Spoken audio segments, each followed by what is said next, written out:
ফেব্রুয়ারিতেই নির্বাচনের জন্য প্রস্তুত সরকার। জাতিসংঘ মহাসচিবের সঙ্গে বৈঠকে প্রধান উপদেষ্টা। ভোটের প্রক্রিয়া বাধাগ্রস্ত করার চেষ্টায় কিছু আন্তর্জাতিক মহল। রোহিঙ্গা ইস্যুতে নিউ ইয়র্কে উচ্চ পর্যায়ের সম্মেলন আজ। প্রত্যাবাসনে বিশ্ব নেতাদের কাছে সুনির্দিষ্ট রোডম্যাপ চাইবেন ডক্টর ইউনূস, জানালেন পররাষ্ট্র উপদেষ্টা। কবে দেশে ফিরবেন তারেক রহমান? যুক্তরাষ্ট্র থেকে ফিরে লন্ডনে কথা বলে জানাবেন মির্জা ফখরুল। বিএনপি নির্বাচনী প্রচারণায় নেতৃত্ব দেবেন ভারপ্রাপ্ত চেয়ারম্যান। অবরোধ শিথিল হলেও থমথমে খাগড়াছড়ি। সহিংসতায় প্রতিবেশী দেশের ইন্ধন দেখছেন উপদেষ্টা। ষড়যন্ত্র রুখতে না পারলে জাতীয় নিরাপত্তা বিপন্নের শঙ্কা রাজনীতিকদের। এবং গাজায় যুদ্ধবন্ধে যুক্তরাষ্ট্রের শান্তি চুক্তি প্রস্তাবে সম্মতি ইসরায়েলের, জানালেন ট্রাম্প। হামাস রাজি না হলে অভিযান চলবে, হুঁশিয়ারি নেতানিয়াহুর।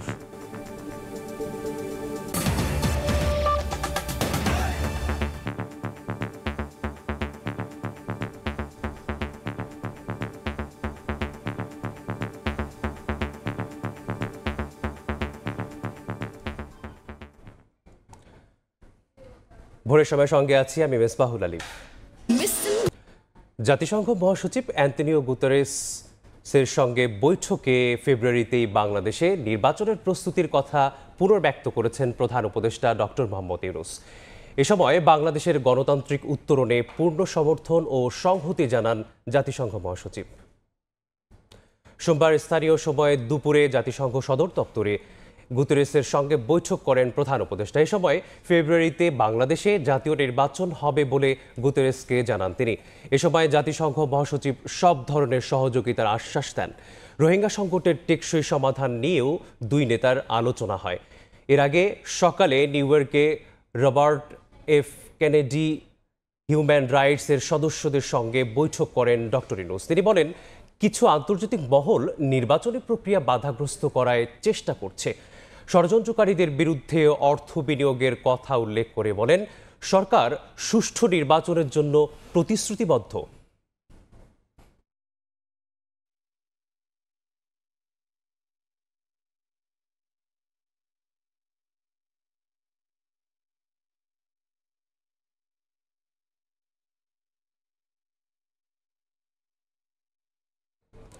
নিউ ইয়র্কে রোহিঙ্গা বিষয়ক উচ্চ পর্যায়ের সম্মেলন আজ।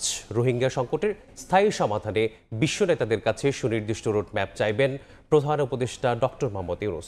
সভায় সংবাদে কথা জানিয়েছেন পররাষ্ট্র উপদেষ্টা। এদিকে অনুসন্ধানী প্রতিবেদনে রোহিঙ্গা মুসলমানদের উপর মিয়ানমার জান্তা বাহিনীর দমন নিপীড়নের ভয়াবহ চিত্র তুলে ধরল জাতিসংঘ। নিউ ইয়র্ক থেকে হাসানুজ্জামান সাকি রিপোর্ট। বৈশ্বিক ও অভ্যন্তরীণ নানা সংকটের মধ্যেও 13 লাখ রোহিঙ্গাকে আশ্রয় দিয়েছে বাংলাদেশ। এতে পরিবেশগত ও সামাজিকভাবে বিপর্যয়ের সম্মুখীন দেশ। গত 8 বছরেও রোহিঙ্গা প্রত্যাবাসনের কোনো উদ্যোগ নেয়নি মিয়ানমার। এমন পরিস্থিতিতে মঙ্গলবার জাতিসংঘ সাধারণ পরিষদের 80তম অধিবেশনে প্রথমবার রোহিঙ্গা সংকট নিয়ে বড় পরিসরে উচ্চ পর্যায়ের আন্তর্জাতিক সম্মেলন অনুষ্ঠিত হচ্ছে, যেখানে অংশ নেবেন প্রধান উপদেষ্টা ডক্টর মোহাম্মদ ইউনূস সহ সফরসঙ্গী 6 রাজনৈতিক নেতাও।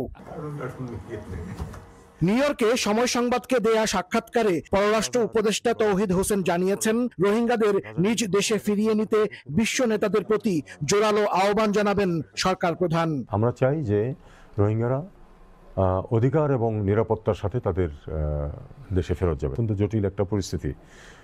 এই পরিস্থিতির মধ্যে কি করে আমরা একটা রোডম্যাপ খুঁজে পেতে পারি যে তাদেরকে দেশে ফেরত পাঠানোর।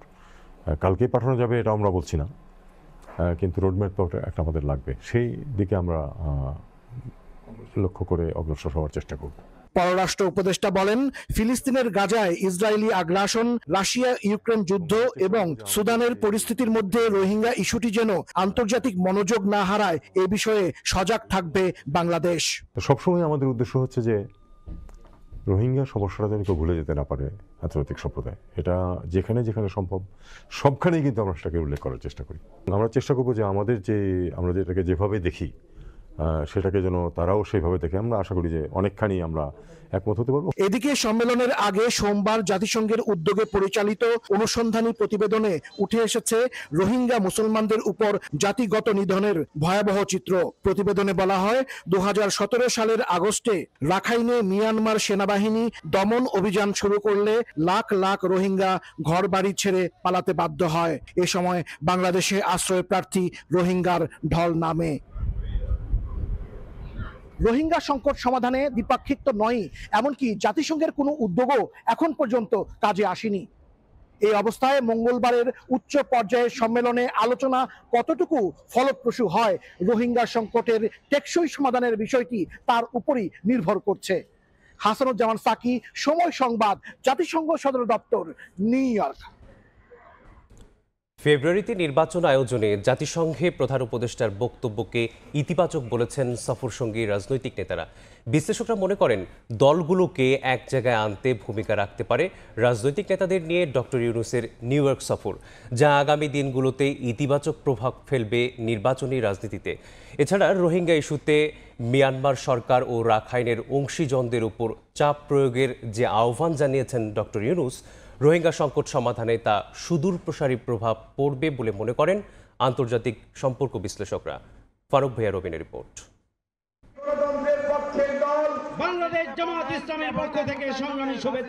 সংস্কার আর নির্বাচন পদ্ধতি নিয়ে বিতর্কে দেশের রাজনৈতিক দলগুলো অনেক ক্ষেত্রেই বিপরীতমুখী অবস্থানে। পরস্পর বিরোধী বক্তব্যের ফলে ঘোষিত সময় ফেব্রুয়ারিতে নির্বাচন হওয়া নিয়েও সংশয় জনমনে। মোহাম্মদ ইউনূস দেশে যখন এই অবস্থা, বাইরে তখন ভিন্ন চিত্র। নিউ ইয়র্কে জাতিসংঘ সাধারণ পরিষদের ভাষণে ফেব্রুয়ারিতে নির্বাচন আয়োজনের ব্যাপারে আবারও নিজের অবস্থান স্পষ্ট করেন প্রধান উপদেষ্টা ডক্টর ইউনূস। আগামী বছরের ফেব্রুয়ারি মাসে আমরা জাতীয় নির্বাচন অনুষ্ঠানের প্রস্তুতি নিচ্ছি।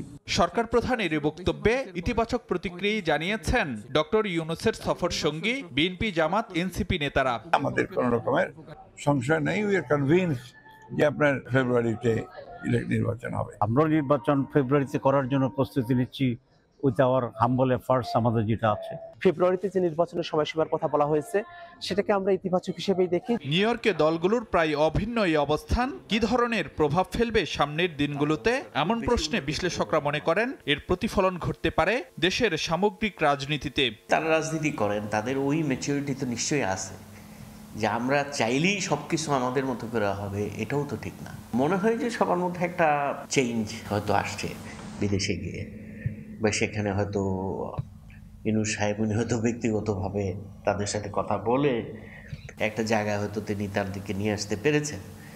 সেটা যদি হয় তাহলে সেটা আমাদের সামনের নির্বাচনী রাজনীতির জন্য এটা ভালোই হবে। সবাই নির্বাচনে লক্ষ্যে ঝাঁপায়া পড়বে, কোয়ালিশন করা, অ্যালায়েন্স করা, এটা হবে, আশা পরেই হবে।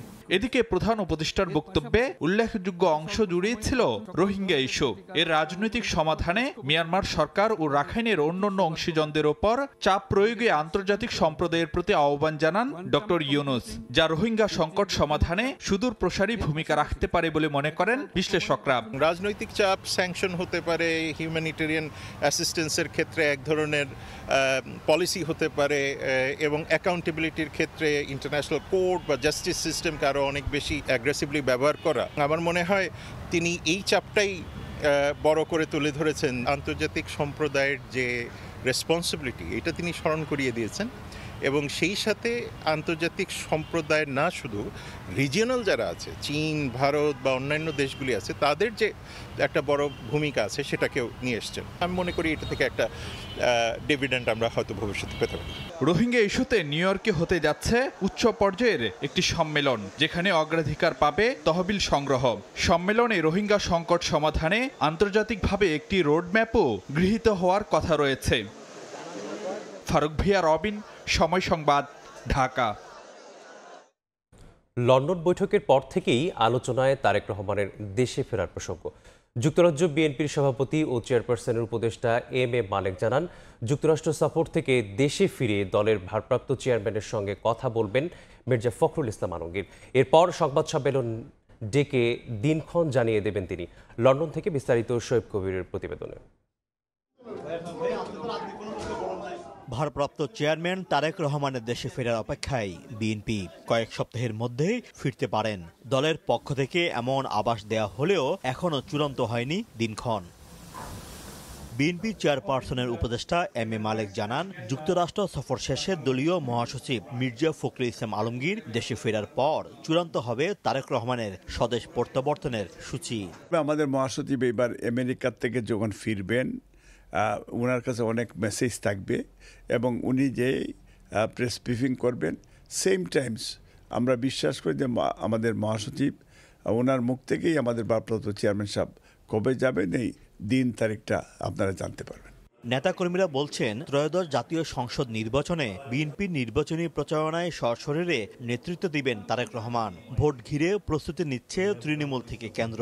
এর মধ্যে ভারপ্রাপ্ত চেয়ারম্যানের সঙ্গে দেখা করতে লন্ডনে আসছেন ধানের শীষের মনোনয়ন প্রত্যাশীদের অনেকে। শুধু এই শিডিউল ঘোষণা করার জন্য না, দীর্ঘদিন যে তাদের আন্দোলন সংগ্রাম এবং তাদের যে আকাঙ্ক্ষা, সেটা হচ্ছে যে একটা নির্বাচন তারা চায় এবং তারা তাদের নির্বাচিত প্রতিনিধি দিয়ে আগামী দিনের রাষ্ট্র ক্ষমতা যারা পাবে তাদেরকে দেশ পরিচালনা করতে চায়। সবাই চাচ্ছে যে ফেব্রুয়ারিতে নির্বাচনটা হোক, একটা সুষ্ঠু নির্বাচনের মাধ্যমে একটা সুষ্ঠু সরকার আসুক, নিরপেক্ষ সরকার এসে দেশটা অন্তত শান্তির দিকে আসুক। 2008 সাল থেকে যুক্তরাজ্যে অবস্থানরত তারেক রহমান ভার্চুয়ালি রাজনীতিতে সক্রিয়। তবে ইঙ্গিত মিলছে আগামী নির্বাচনের আগেই দেশে ফিরবেন তিনি। গেল 17 বছর ধরে দেশের বাইরে অবস্থান করে দলকে দিক নির্দেশনা দিয়ে যাচ্ছেন তারেক রহমান। দীর্ঘ সময় পর তার দেশে ফেরার সম্ভাবনায় তৈরি হয়েছে নতুন সমীকরণ। শোয়েব কবির, সময় সংবাদ, লন্ডন। দাদাগিরি নয়, বাংলাদেশের সঙ্গে ভারতের বন্ধুত্বপূর্ণ সম্পর্ক চায় বিএনপি। প্রতিবেশী দেশের সঙ্গে সম্পর্ক উন্নয়নে দলটি আন্তরিক বলে জানিয়েছেন মহাসচিব মির্জা ফখরুল ইসলাম আলমগীর। তিনি মনে করেন, বাংলাদেশের অভ্যন্তরীণ রাজনীতিতে হস্তক্ষেপ করে সম্পর্ক নষ্ট করেছে দিল্লি। নিউ ইয়র্কে সময় সংবাদকে দেয়া বিএনপি মহাসচিবের সাক্ষাৎকারের আরেকটি অংশ নিয়ে হাসানুজ্জামান সাকির রিপোর্ট। জুলাই অভ্যুত্থানে শেখ হাসিনা সরকারের পতনের পর ইতিহাসের সবচেয়ে ক্রান্তিকাল অতিক্রম করছে বাংলাদেশ ভারত সম্পর্ক। ঢাকা নয়াদিল্লির টানাপোড়েনের কারণ হিসেবে প্রতিবেশী দুই দেশের রাজনীতিকরাও দায়ী করছেন একে অন্যকে। বাংলাদেশের আসন্ন জাতীয় সংসদ নির্বাচনের প্রস্তুতি নিয়ে এখন ব্যস্ত রাজনৈতিক দলগুলো।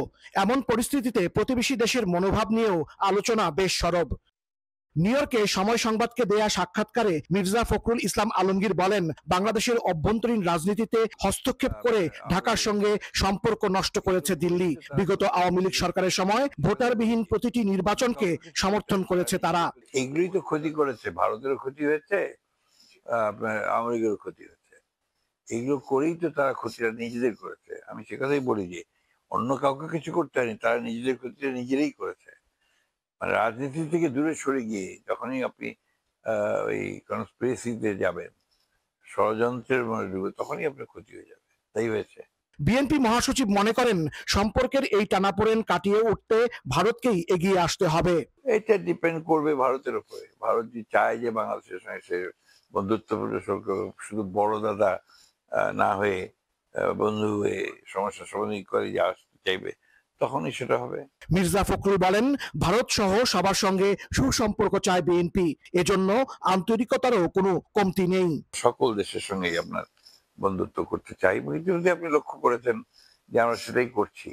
আমরা আপনার অন্যান্য দেশগুলোর সঙ্গে আমাদের সম্পর্ক, আমরা বিশেষ করে বড় দেশগুলোর সঙ্গে আমরা তো কথাবার্তা বলছি, যাচ্ছি আসছি।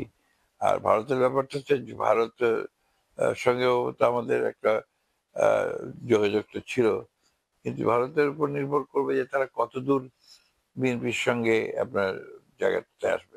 দেশের স্বার্থ বিকিয়ে কারো সঙ্গে কোনো সম্পর্ক চায় না বিএনপি, জানান বর্ষিয়ান এই রাজনীতিক। ভারতের সাথে সম্পর্ক উন্নয়নে বিএনপি যে আন্তরিক, এটি পরিষ্কার করেছেন দলটির মহাসচিব মির্জা ফখরুল ইসলাম আলমগীর।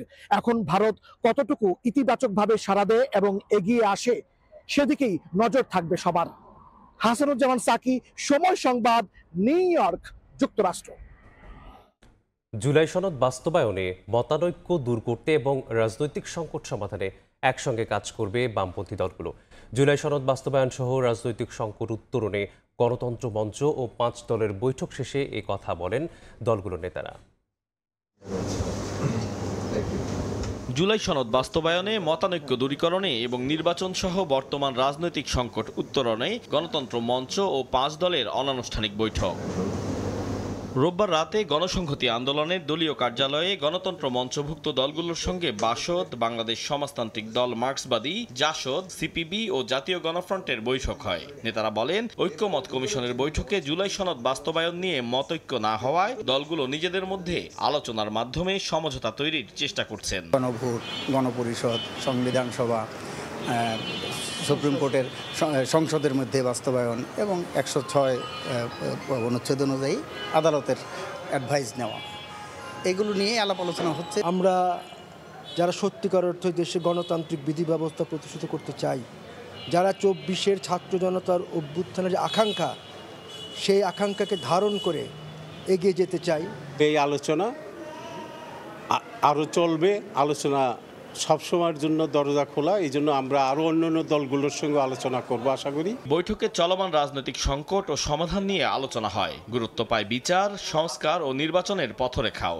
সনদ বাস্তবায়নের প্রক্রিয়া পদ্ধতি নিয়ে রাজনৈতিক দলগুলোর মধ্যে এক ধরনের মতপার্থক্য রয়েছে, মতদ্বৈততা রয়েছে। এই মতপার্থক্য, মতদ্বৈততা আগামী ফেব্রুয়ারি যে জাতীয় নির্বাচন, সেই নির্বাচনের ক্ষেত্রে কোনো আশঙ্কা, কোনো ঝুঁকি তৈরি করবে কিনা। জুলাই সনদের আইনি বাধ্যবাধকতা, অর্থাৎ জুলাই সনদ ভবিষ্যৎ জনপ্রতিনিধিরা মানতে বাধ্য থাকবেন, এটা বাস্তবায়ন করবেন।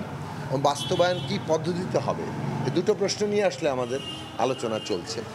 এ নিয়ে যে মতগুলো তৈরি হয়েছে, সেখানে আমরা একটা সিদ্ধান্তে পৌঁছেছি যে রাজনৈতিক সংকটটা যে কোনো মূল্যে যাতে কোনোভাবে না বাড়ে। ভবিষ্যতের রাজনৈতিক ব্যবস্থায় দলগুলোর ভূমিকা নিয়েও আলোচনা হয় বৈঠকে। আতাউর কাউসার, সময় সংবাদ, ঢাকা। ফেব্রুয়ারিতে গ্রহণযোগ্য ও শান্তিপূর্ণ নির্বাচনে বাংলাদেশকে সহযোগিতা করবে যুক্তরাজ্য। প্রধান নির্বাচন কমিশনারের সঙ্গে বৈঠক শেষে এ কথা জানান ব্রিটিশ হাই কমিশনার সারা কুক।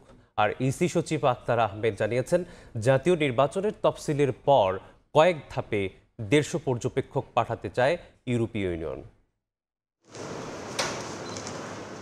ফেব্রুয়ারিতে ত্রয়োদশ সংসদ জাতীয় নির্বাচনের লক্ষ্যে কাজ করছে নির্বাচন কমিশন। সকালে নির্বাচন ভবনে প্রধান নির্বাচন কমিশনার এম নাসির উদ্দিনের সাথে বৈঠক করেন ঢাকায় নিযুক্ত ব্রিটিশ হাই কমিশনার সারা কুক। পরে সাংবাদিকদের তিনি বলেন, আগামী বছরের নির্বাচনের ঘোষণাকে স্বাগত জানায় যুক্তরাজ্য।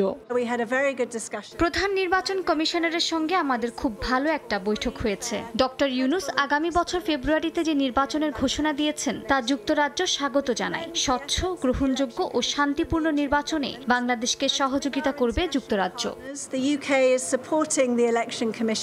এদিকে দুপুরে নির্বাচন কমিশন সচিবের সাথে সাক্ষাৎ করে ইউরোপীয় ইউনিয়নের 5 সদস্যের প্রতিনিধি দল। বৈঠক শেষে ইসি সচিব জানান, নির্বাচন আসছে ইউর পর্যবেক্ষক দল। ফরেন মিনিস্ট্রি আমাদের সাথে এবং ইউ একটা ত্রিপাক্ষিক এমইউ হবে, যে এমইউ এর ধারাবাহিকতায় ওনাদের প্রতিনিধি দলরা আসবেন। 150 মতন আসবেন। শিডিউল ঘোষণার সময় থেকে ওনারা আসবেন বিভিন্ন পর্যায়ে। সবাই যে একসাথে 150 জন আসবেন তা না, বিভিন্ন পর্যায়ে ওনাদের প্রতিনিধি দল আসবেন এবং নির্বাচনের শেষ পর্যন্ত।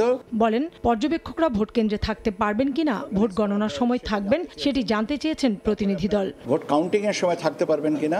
কাউসারা চৌধুরী কুমু, সময় সংবাদ, ঢাকা।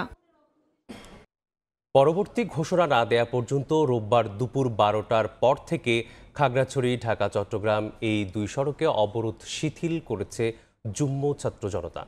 তবে প্রশাসনের 144 ধারা বহাল রয়েছে সেখানে। আর অস্থিরতা কাটিয়ে স্বাভাবিক পরিস্থিতিতে ফিরতে চান স্থানীয় বাসিন্দারা। এদিকে যুগ্ম ছাত্র জনতার ডাকা অবরোধের তেমন প্রভাব পড়েনি রাঙামাটিতে। বিকেলে খাগড়াছড়িতে সংবাদ সম্মেলনে বিজিবির সেক্টর কমান্ডার জানান, পরিস্থিতি নিয়ন্ত্রণের সর্বোচ্চ শক্তি দিয়ে চেষ্টা করছেন তারা। এক অনুষ্ঠানে স্বরাষ্ট্র উপদেষ্টা জানিয়েছেন, ভারত ও ফ্যাসিস্টের ইন্ধনেই খাগড়াছড়িতে পরিস্থিতি ঘোলাটে করার চেষ্টা করা হয়েছে, উদ্দেশ্যে দুর্গাপুজোকে উৎসব মুখর করতে না দেয়া।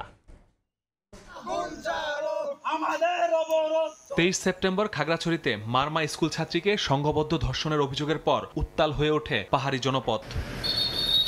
144 ধারা জারির মধ্যে রোববার গুইমারায় সহিংসতায় নিহত হন 3 পাহাড়ি। 16 সেনা, পুলিশ সদস্য সহ আহত হন অনেকে। আইন শৃঙ্খলা রক্ষায় মোতায়েন করা হয় বিজিবিও।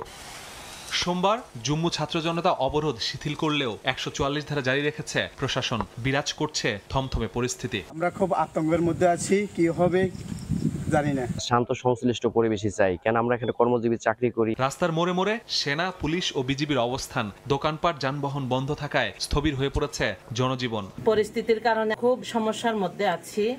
ব্যবসা বাণিজ্য নাই, গাড়ি ঘোড়া না চলে মানুষ কেন চলবে? নিরাপত্তা ব্যবস্থা নিয়ে স্বনির্ভর বাজারে সংবাদ সম্মেলন করে বিজিবি। খাগড়াছড়ি সেক্টর কমান্ডার জানান, নিরাপত্তা নিশ্চিতে গুরুত্বপূর্ণ এলাকায় চেকপোস্ট বসানো হয়েছে, জোরদার করা হয়েছে টহল কার্যক্রম। পার্বত্য এলাকায় যাতে আমরা সকলে শান্তিতে সুন্দরভাবে বসবাস করতে পারি সেটা নিশ্চিত করা, এবং সেই লক্ষ্যে আমরা বিজিবি সর্বোচ্চ শক্তি নিয়োগ করব, এবং আমরা সিভিল প্রশাসন সহ সেনাবাহিনীর পাশে আমরা আছি, এবং আমরা সার্বক্ষণিক দিনে এবং রাতে আমাদের দায়িত্ব পালন করে যাচ্ছি।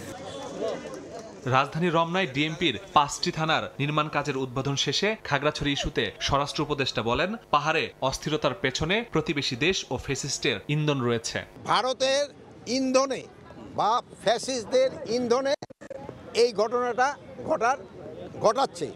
তা আমরা এটা যেন ঘটাতে না পারে এই জন্য আমরা আমাদের সর্বাত্মক ব্যবস্থা নিচ্ছি, যে উৎসবটা যেন উৎসব মুখরভাবে হইতে না পারে এই জন্য একটা মহল কিন্তু চেষ্টা করতেছে। এই একটা মহলে কিন্তু এই খাগড়াছড়িতে এই ঘটনাটা ঘটার চেষ্টা করছে। তবে পাহাড়ের পরিস্থিতি এখন নিয়ন্ত্রণে আছে বলে জানান স্বরাষ্ট্র উপদেষ্টা। সবাইকে আমি বলবো সাহায্য সহযোগিতা করার জন্য। মাসুদুর রহমান, সময় সংবাদ। সর্বশেষ খবর জানাতে খাগড়াছড়িতে শহরের বাস স্ট্যান্ডে আছেন রিপোর্টার জিতেন বড়ুয়া। সরাসরি যাচ্ছি তার কাছে। জিতেন,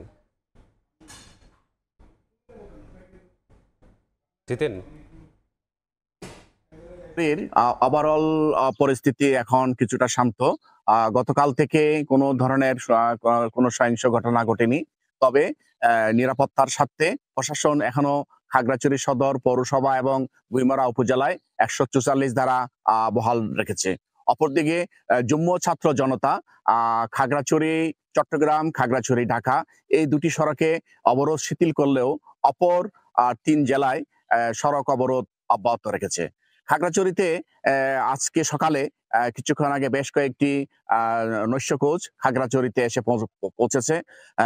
এই জনজীবন এই মুহূর্তে কিছুটা স্বাভাবিক মনে হলেও পাহাড়ি জনগোষ্ঠীর ভিতরে চাপা একটি আতঙ্ক বিরাজ করছে। এদিকে আজকে সকাল 9টায় চট্টগ্রাম এরিয়া কমান্ডার জিওসি মহোদয় পার্বত্য চট্টগ্রামের বিশেষ করে খাগড়াছড়ির এই পরিস্থিতি নিয়ে তিনি মত বিনিময় করবেন।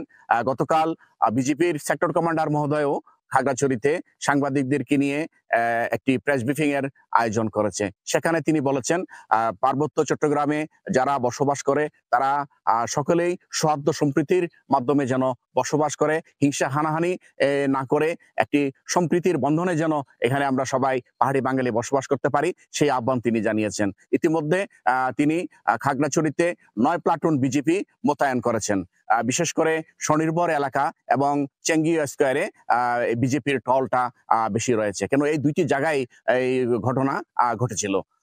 এদিকে গতকাল রাতে সন্ধ্যার দিকে গুইমারায় নিহত যে 3 জন যুবক মারা গেছে তাদের লাশ আত্মীয় স্বজনের কাছে হস্তান্তর করা হয়েছে। আজ সম্ভবত তাদের দাহক্রিয়া অনুষ্ঠিত হবে। এদিকে গুইমারায় ক্ষতিগ্রস্ত লোকজনের মাঝে তাদের ভিতরে এখনো সেই অজানা আতঙ্ক বিরাজ করছে। অনেকের বাড়িঘর ছেড়ে তারা অন্যত্র আশ্রয় নিয়েছে।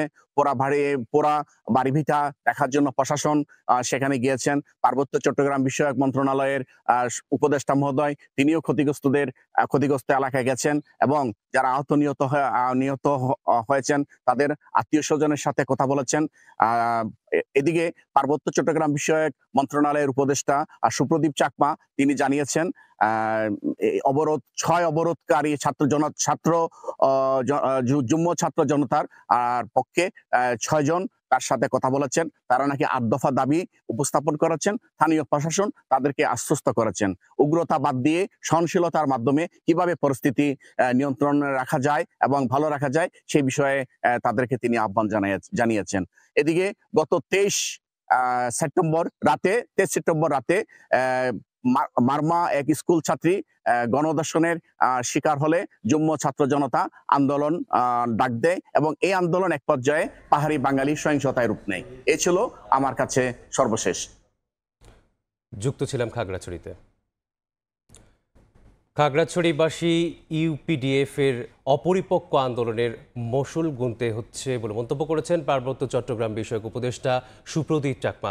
আন্দোলনে তৃতীয় পক্ষ সুযোগ নিয়েছে বলেও জানান তিনি। রাঙামাটিতে মন্দির পরিদর্শনে গিয়ে তিনি এসব কথা বলেন। আমি আজকে এদেরকে বলেছিলাম, দেখুন আপনারা গত কয়েকদিনে যা যা করলেন আমার মনে হয় না এটা ম্যাচিউরড হইতে হয়েছে, ম্যাচিউরিটির কমতি এখানেই আছে।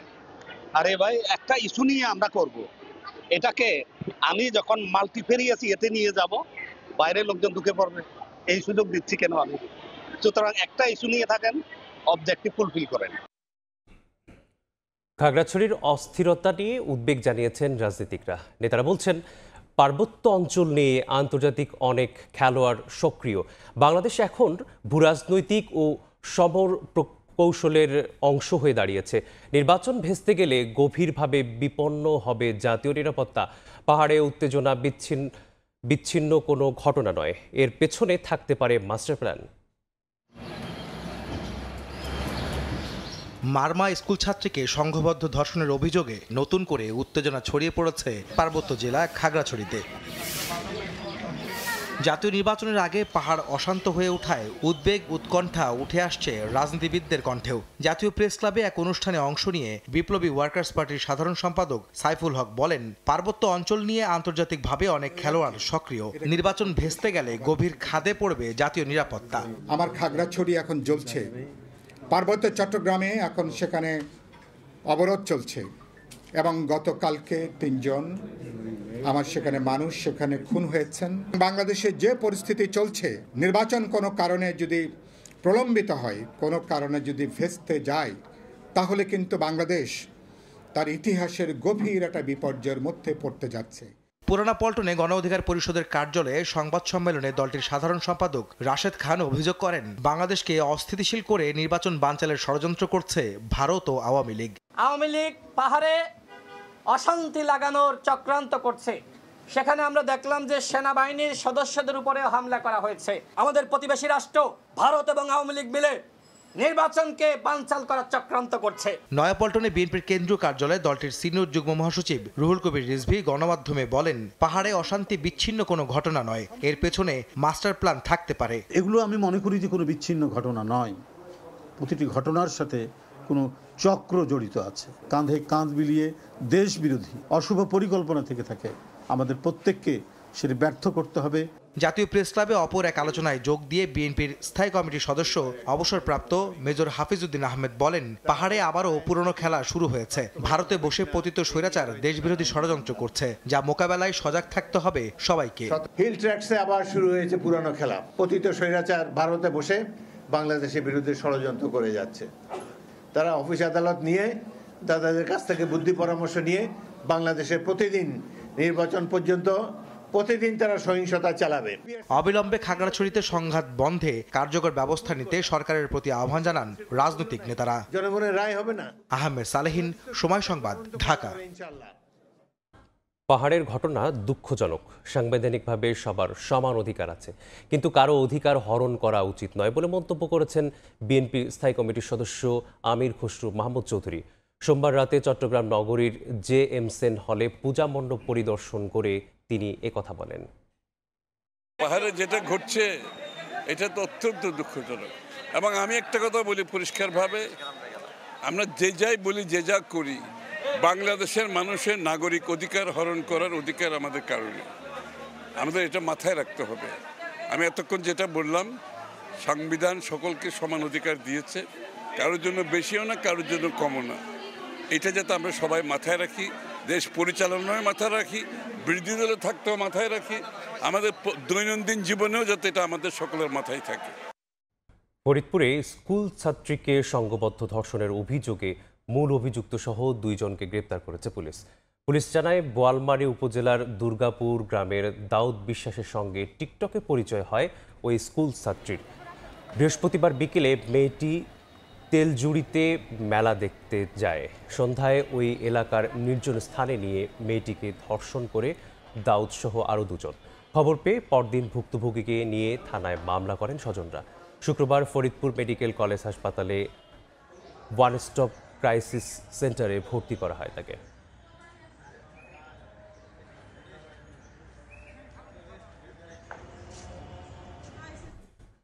রাজধানীতে বাসে নারী যাত্রীকে শ্লীলতাহানির অভিযোগে চালক ও হেলপারকে আটক করেছে পুলিশ।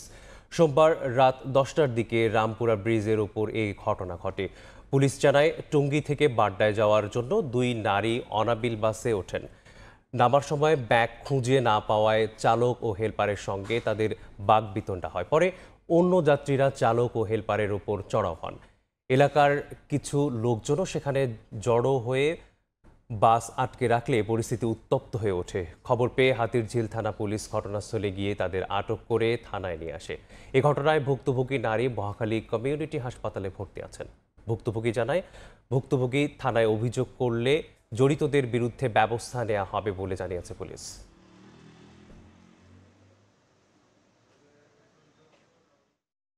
আটক করা হয়েছে কারণ ওইখানে তো একটা বিশাল মব তৈরি হয়ে যেত। ভিক্টিমের সাথে কথা বলছি, ভিক্টিমের মার সাথে কথা বলছি, ভিক্টিমের আত্মীয়ের সাথে কথা বলছি, আসামিদের সাথে কথা বলছি, পাবলিকের সাথে কথা বলছি, সবার সাথে কথা বলছি। অ্যাকশন নিতে কোনো মব হতে দেয় নাই, ঝামেলা হতে দেয় নাই। আসামিদের কাস্টডিতে নিচ্ছি, তাদের ট্রিটমেন্টের ব্যবস্থা করছি, ভিক্টিমকে দেখাশোনা, ভিক্টিম খুঁজে বের করছি, ভিক্টিমের সাথে কথা বলছি, কথা বলছি, একদম ফাইন্ডিং এ চলে আসছি। দর্শন না ভুয়া। শারদীয় দুর্গোৎসবের মহাসপ্তমীতে মণ্ডপে মণ্ডপে নানা আনুষ্ঠানিকতা। পরিবার নিয়ে প্রতিমা দর্শন করছেন সনাতন ধর্মাবলম্বীরা। নিরাপত্তায় তৎপর আইন শৃঙ্খলা রক্ষা বাহিনী।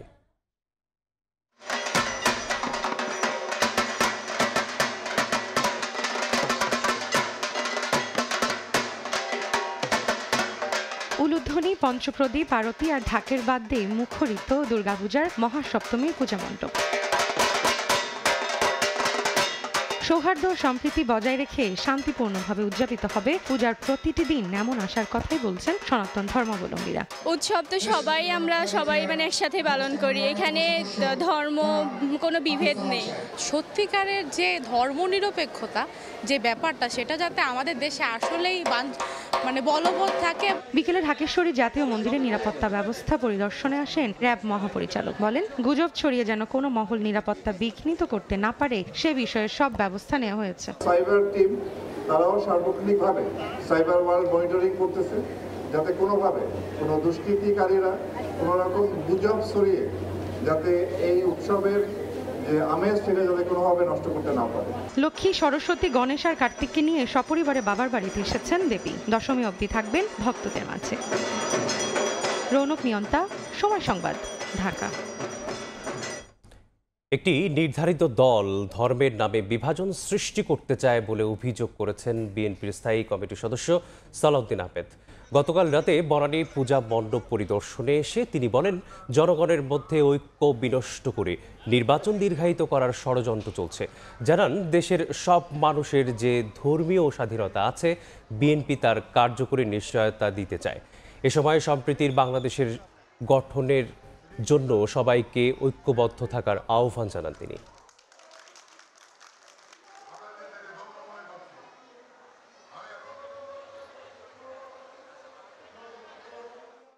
একটি নির্ধারিত দল আজকে ধর্মের নামে আলাদা রাজনীতিতে বিভাজন সৃষ্টির চেষ্টা করছে, সেটা আমাদের মধ্যে ঐক্য বিনষ্টের প্রচেষ্টা। মানুষের ধর্মীয় প্রচারণা, উপাসনা, কার্যাবলীর সবকিছুর স্বাধীনতা আছে। আমরা এটা কার্যকরভাবে প্রয়োগ করতে চাই, নিশ্চয়তা বিধান করতে চাই। সকল রাজনৈতিক দলের প্রতিও আহ্বান থাকবে যেন আমরা অতি শীঘ্র একটি সুষ্ঠু, সুন্দর, গ্রহণযোগ্য নির্বাচনের মধ্য দিয়ে একটি রাজনৈতিক সরকার প্রতিষ্ঠা করি, স্থিতিশীলতা আনয়ন করি। আমরা সকল ধর্মের বর্ণের মানুষ মিলে মিশে ঐক্যবদ্ধভাবে একটা সম্প্রীতির বাংলাদেশ গড়ে তুলি। পারস্পরিক সম্পর্ক যত দৃঢ় হবে, দেশ ততই নিরাপদ ও শক্তিশালীভাবে এগিয়ে যাবে বলে মন্তব্য করেছেন এনসিপির উত্তরাঞ্চলের মুখ্য সংগঠক সার্জিস আলম। সোমবার বিকেলে পঞ্চগড়ের তেঁতুলিয়ার মণ্ডপ পরিদর্শন করে সাংবাদিকদের তিনি একথা বলেন। জাতীয় নাগরিক পার্টি আমাদের জায়গা থেকে এমন একটি বাংলাদেশ প্রত্যাশা করি যেখানে ধর্মীয় সম্প্রীতি, পারস্পরিক শ্রদ্ধাবোধ এটা মুখ্য হয়ে উঠবে। আমরা যদি বাংলাদেশকে আরো শক্তিশালী জায়গায় দেখতে চাই, বাংলাদেশকে নিয়ে দেশের বা দেশের বাইরের কেউ যদি কোনো ধরনের চক্রান্ত বা ষড়যন্ত্র করতে চায়, এগুলোকে ব্যর্থ করে দিতে পারে আমাদের মধ্যকার এই পারস্পরিক যে সম্পর্কটা, পারস্পরিক যে সৌহার্দ্যতা, এটা। মালিকদের সিদ্ধান্ত প্রত্যাখ্যান করে রাজশাহীতে আবারও ধর্মঘটে পরিবহন শ্রমিকরা। বেতন বাড়ানোর দাবিতে সোমবার রাত 10টার দিকে কাজে যোগ না দিয়ে বিক্ষোভ করেন তারা। এর আগে দুপুরে টানা 4 দিন বন্ধ থাকার পর মালিকদের ডাকা চাঁপাইনবাবগঞ্জ, রাজশাহী ও নাটোর থেকে ছেড়ে যাওয়া ঢাকা, চট্টগ্রাম, সিলেটগামী বাস ধর্মঘট প্রত্যাহার করা হয়। মালিকরা দাবি করেন, আলোচনার মাধ্যমে শ্রমিক ও মালিক পক্ষ সমঝোতায় পৌঁছেছে। তবে মালিকদের এই সিদ্ধান্তের কিছুক্ষণ পরেই তা প্রত্যাখ্যান করে শ্রমিকদের একাংশ। দাবি পূরণ না হওয়া পর্যন্ত কাজে ফিরবেন না বলেও ঘোষণা দেন তারা।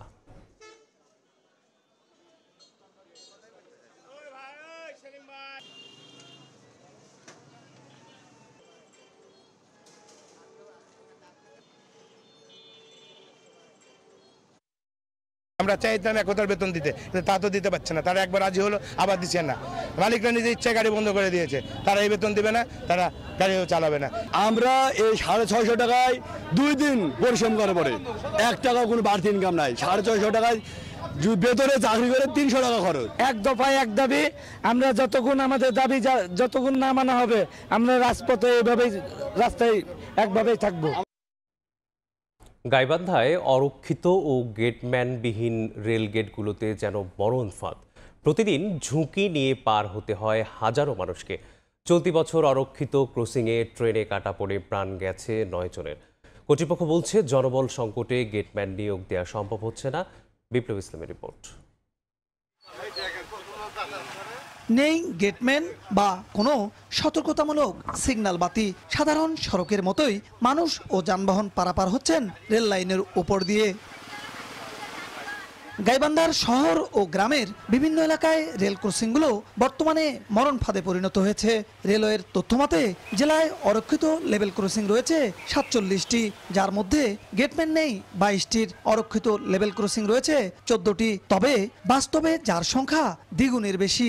প্রতিদিন ঝুঁকি নিয়ে এসব গেট পার হতে হয় হাজারো মানুষকে। গেটম্যান নেই এমন লেভেল ক্রসিং এর সামনে একটি সতর্কবাণী সাইনবোর্ড টাঙিয়ে রেখে দায় সারছে রেলওয়ে কর্তৃপক্ষ। দ্রুত এসব গেটে গেটম্যান নিয়োগ সহ আধুনিক সিগন্যাল ব্যবস্থা চালুর দাবি স্থানীয়দের। এই জায়গাগুলোতে গেটম্যান না থাকায় জায়গাটা খুব অরক্ষিত, আর যে কোনো সময় বড় ধরনের বিপদ হতে পারে। এখানে অনতিবিলম্বে এটার ব্যবস্থা নেওয়া দরকার, যাতে রেল পারাপার করতে সুবিধা হয়। রেলওয়ে কর্তৃপক্ষ বলছে, জনবল সংকটের কারণেই অরক্ষিত গেটগুলোতে গেটম্যান নিয়োগ দেওয়া যাচ্ছে না। মন্ত্রণালয়ে এর প্রতিবেদন পাঠানো হয়েছে। একটা গেটে জনবল দিতে গেলে যেটা প্রয়োজনীয় ব্যবস্থা, এটা আসলে উপর থেকে না হওয়া পর্যন্ত এখানে আমরা তো এই সিদ্ধান্ত নিতে পারি না। রেলপথ বিভাগের তথ্যমতে চলতি বছরের জানুয়ারি থেকে আগস্ট পর্যন্ত গাইবান্ধার বিভিন্ন রেল ক্রসিং এলাকায় ট্রেনে কাটা পড়ে মারা গেছেন 9 জন। বিপ্লব ইসলাম, সময় সংবাদ, গাইবান্ধা। দীর্ঘদিন ধরে সংস্কারের অভাবে বেহাল দশা গাইবান্ধা পৌরসভার কয়েকটি সড়কের। খানাখন্দের কারণে সড়কে চলাচল করতে গিয়ে চরম দুর্ভোগে পৌরবাসীরা। বাজেট সংকটে কাজের ধীর গতি জানিয়ে দ্রুত সংস্কারের আশ্বাস পৌর প্রশাসকের। বিপ্লব ইসলামের রিপোর্ট। খানাখন্দকে ভরা সড়ক, ঝুঁকি নিয়ে হেলেদুলে চলছে যানবাহন। মাঝে মধ্যেই ঘটছে ছোট বড় দুর্ঘটনা। গাইবান্ধা পৌরসভার ডিবি রোড থেকে খন্দকার মোড় পর্যন্ত 1.5 কিলোমিটার সড়কের পাশে সরকারি বালক বালিকা ও ইসলামিয়া উচ্চ বিদ্যালয়, মা ও শিশু হাসপাতাল সহ গুরুত্বপূর্ণ প্রতিষ্ঠান ও সরকারি দপ্তর। অথচ 2 বছরের বেশি সময় ধরে সংস্কারের নামে কার্পেটিং তুলে খোয়া ও বালু বিছিয়ে রাখা হয়েছে। এতে সড়ক জুড়ে সৃষ্টি হয়েছে অসংখ্য খানাখন্দ। এই গাড়ি ঘোড়া টায়ার টুয়ে শিথিল হয়ে যাচ্ছে, রিং ভাঙিয়ে যাচ্ছে। রাস্তাটা যেন অতি দ্রুত সংস্কার করে আমাদের এই কষ্ট থেকে লাভ করা হয়। একই অবস্থা পৌর এলাকার ভিআইট মসজিদ থেকে স্টেডিয়াম, সুন্দরজাহান মোড় থেকে এলজিডি ভবন, খাঙ্কা শরীফ, সুখশান্তির বাজার মোড়, বাস টার্মিনাল, জুম্মাপাড়া 3 রাস্তার মোড় থেকে মিতালি বাজার মোড় সহ প্রায় 10টি সড়কের। শুকনো মৌসুমে ধুলাবালি আর বর্ষায় পানি ও কাদায় ভর্তি থাকছে সড়কগুলো। এছাড়া ড্রেনেজ ব্যবস্থা ভালো না থাকায় সামান্য বৃষ্টিতেই গুরুত্বপূর্ণ অফিস চত্বর সহ সড়ক ডুবে থাকে পানিতে। বৃষ্টির সময় হচ্ছে গর্তগুলো পানিতে ঢেকে যায়, আমরা বুঝতে পারি না আর কি। এরা করতেছে কি একটা নামা হয়, ওখানে একটু খোয়া দিয়ে ডলা দিয়ে থুয়ে যায়, আর কোনো রাস্তা খোঁজ খবর নেয় না। এই বেহাল অবস্থার কারণে এইবার যাতায়াত সমস্যা হয়। এইবার যে কোনো রিক্সা আসে না, কোনো গাড়ি আসে না। পৌর কর্তৃপক্ষ বলছে বাজেট সংকটে কিছু কাজ ধীর গতিতে চলছে। বরাদ্দ পেলেই ক্ষতিগ্রস্ত রাস্তাগুলো সংস্কার ও পাকাকরণের কাজ শুরু হবে। বর্তমান সরকার আর কর্তৃক এই একনিকে অনুমোদিত হয়েছে, সেই প্রকল্পের কাজটি শুরু হলে গাইবান্ধা শহরের ম্যাক্সিমাম রাস্তায় এবং ড্রেনের কাজ সম্পন্ন করা সম্ভব হবে। গাইবান্ধা পৌরসভার 29 কিলোমিটার সড়কের মধ্যে ক্ষতিগ্রস্ত প্রায় 10 কিলোমিটার। বিপ্লব ইসলাম, সময় সংবাদ, গাইবান্ধা। দেশে উদ্বেগজনকভাবে বাড়ছে নারী পোশাক শ্রমিকদের মধ্যে কিশোরী অবস্থায় গর্ভধারণের প্রবণতা। অনাকাঙ্ক্ষিত গর্ভধারণ এবং অকাল গর্ভপাতের হার আরও বেশি। তৈরি পোশাক শিল্পে কর্মরত নারী শ্রমিকদের যৌন ও প্রজনন স্বাস্থ্য ও অধিকার নিয়ে কানাডার গ্লোবাল অ্যাফেয়ার্সের সহায়তায় আইসিডিডিআরবি পরিচালিত গবেষণা ফলাফলে এসব তথ্য উঠে এসেছে। সোমবার প্রকাশিত গবেষণার ফলাফল অনুযায়ী 2/3 বেশি নারী শ্রমিকের বিয়ে হয়েছে 18 বছরের আগে এবং তাদের মধ্যে অধিকাংশই প্রথম গর্ভধারণ করেছেন এই সময়ে। এছাড়া প্রায় 1/3 নারী শ্রমিক জীবনে অন্তত একবার অনাকাঙ্ক্ষিত গর্ভধারণের শিকার হয়েছেন এবং 1/4 গর্ভপাত করেছেন। গবেষণায় আরও দেখা যায় এসব শ্রমিকদের মধ্যে দীর্ঘমেয়াদী পরিবার পরিকল্পনা সম্পর্কে 2 বছরে 49% থেকে 70% পর্যন্ত বেড়েছে। এছাড়া জরুরি গর্ভ নিরোধক বড়ি সম্পর্কেও সচেতনতা বেড়েছে 24%।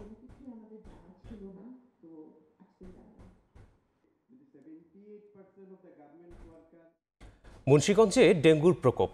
এখন পর্যন্ত ডেঙ্গুতে আক্রান্তের সংখ্যা প্রায় 1000। এ নিয়ে বিস্তারিত জানাতে জেনারেল হাসপাতালে আছেন রিপোর্টার নাসিরউদ্দিন উজ্জ্বল। সরাসরি যাচ্ছি তার কাছে।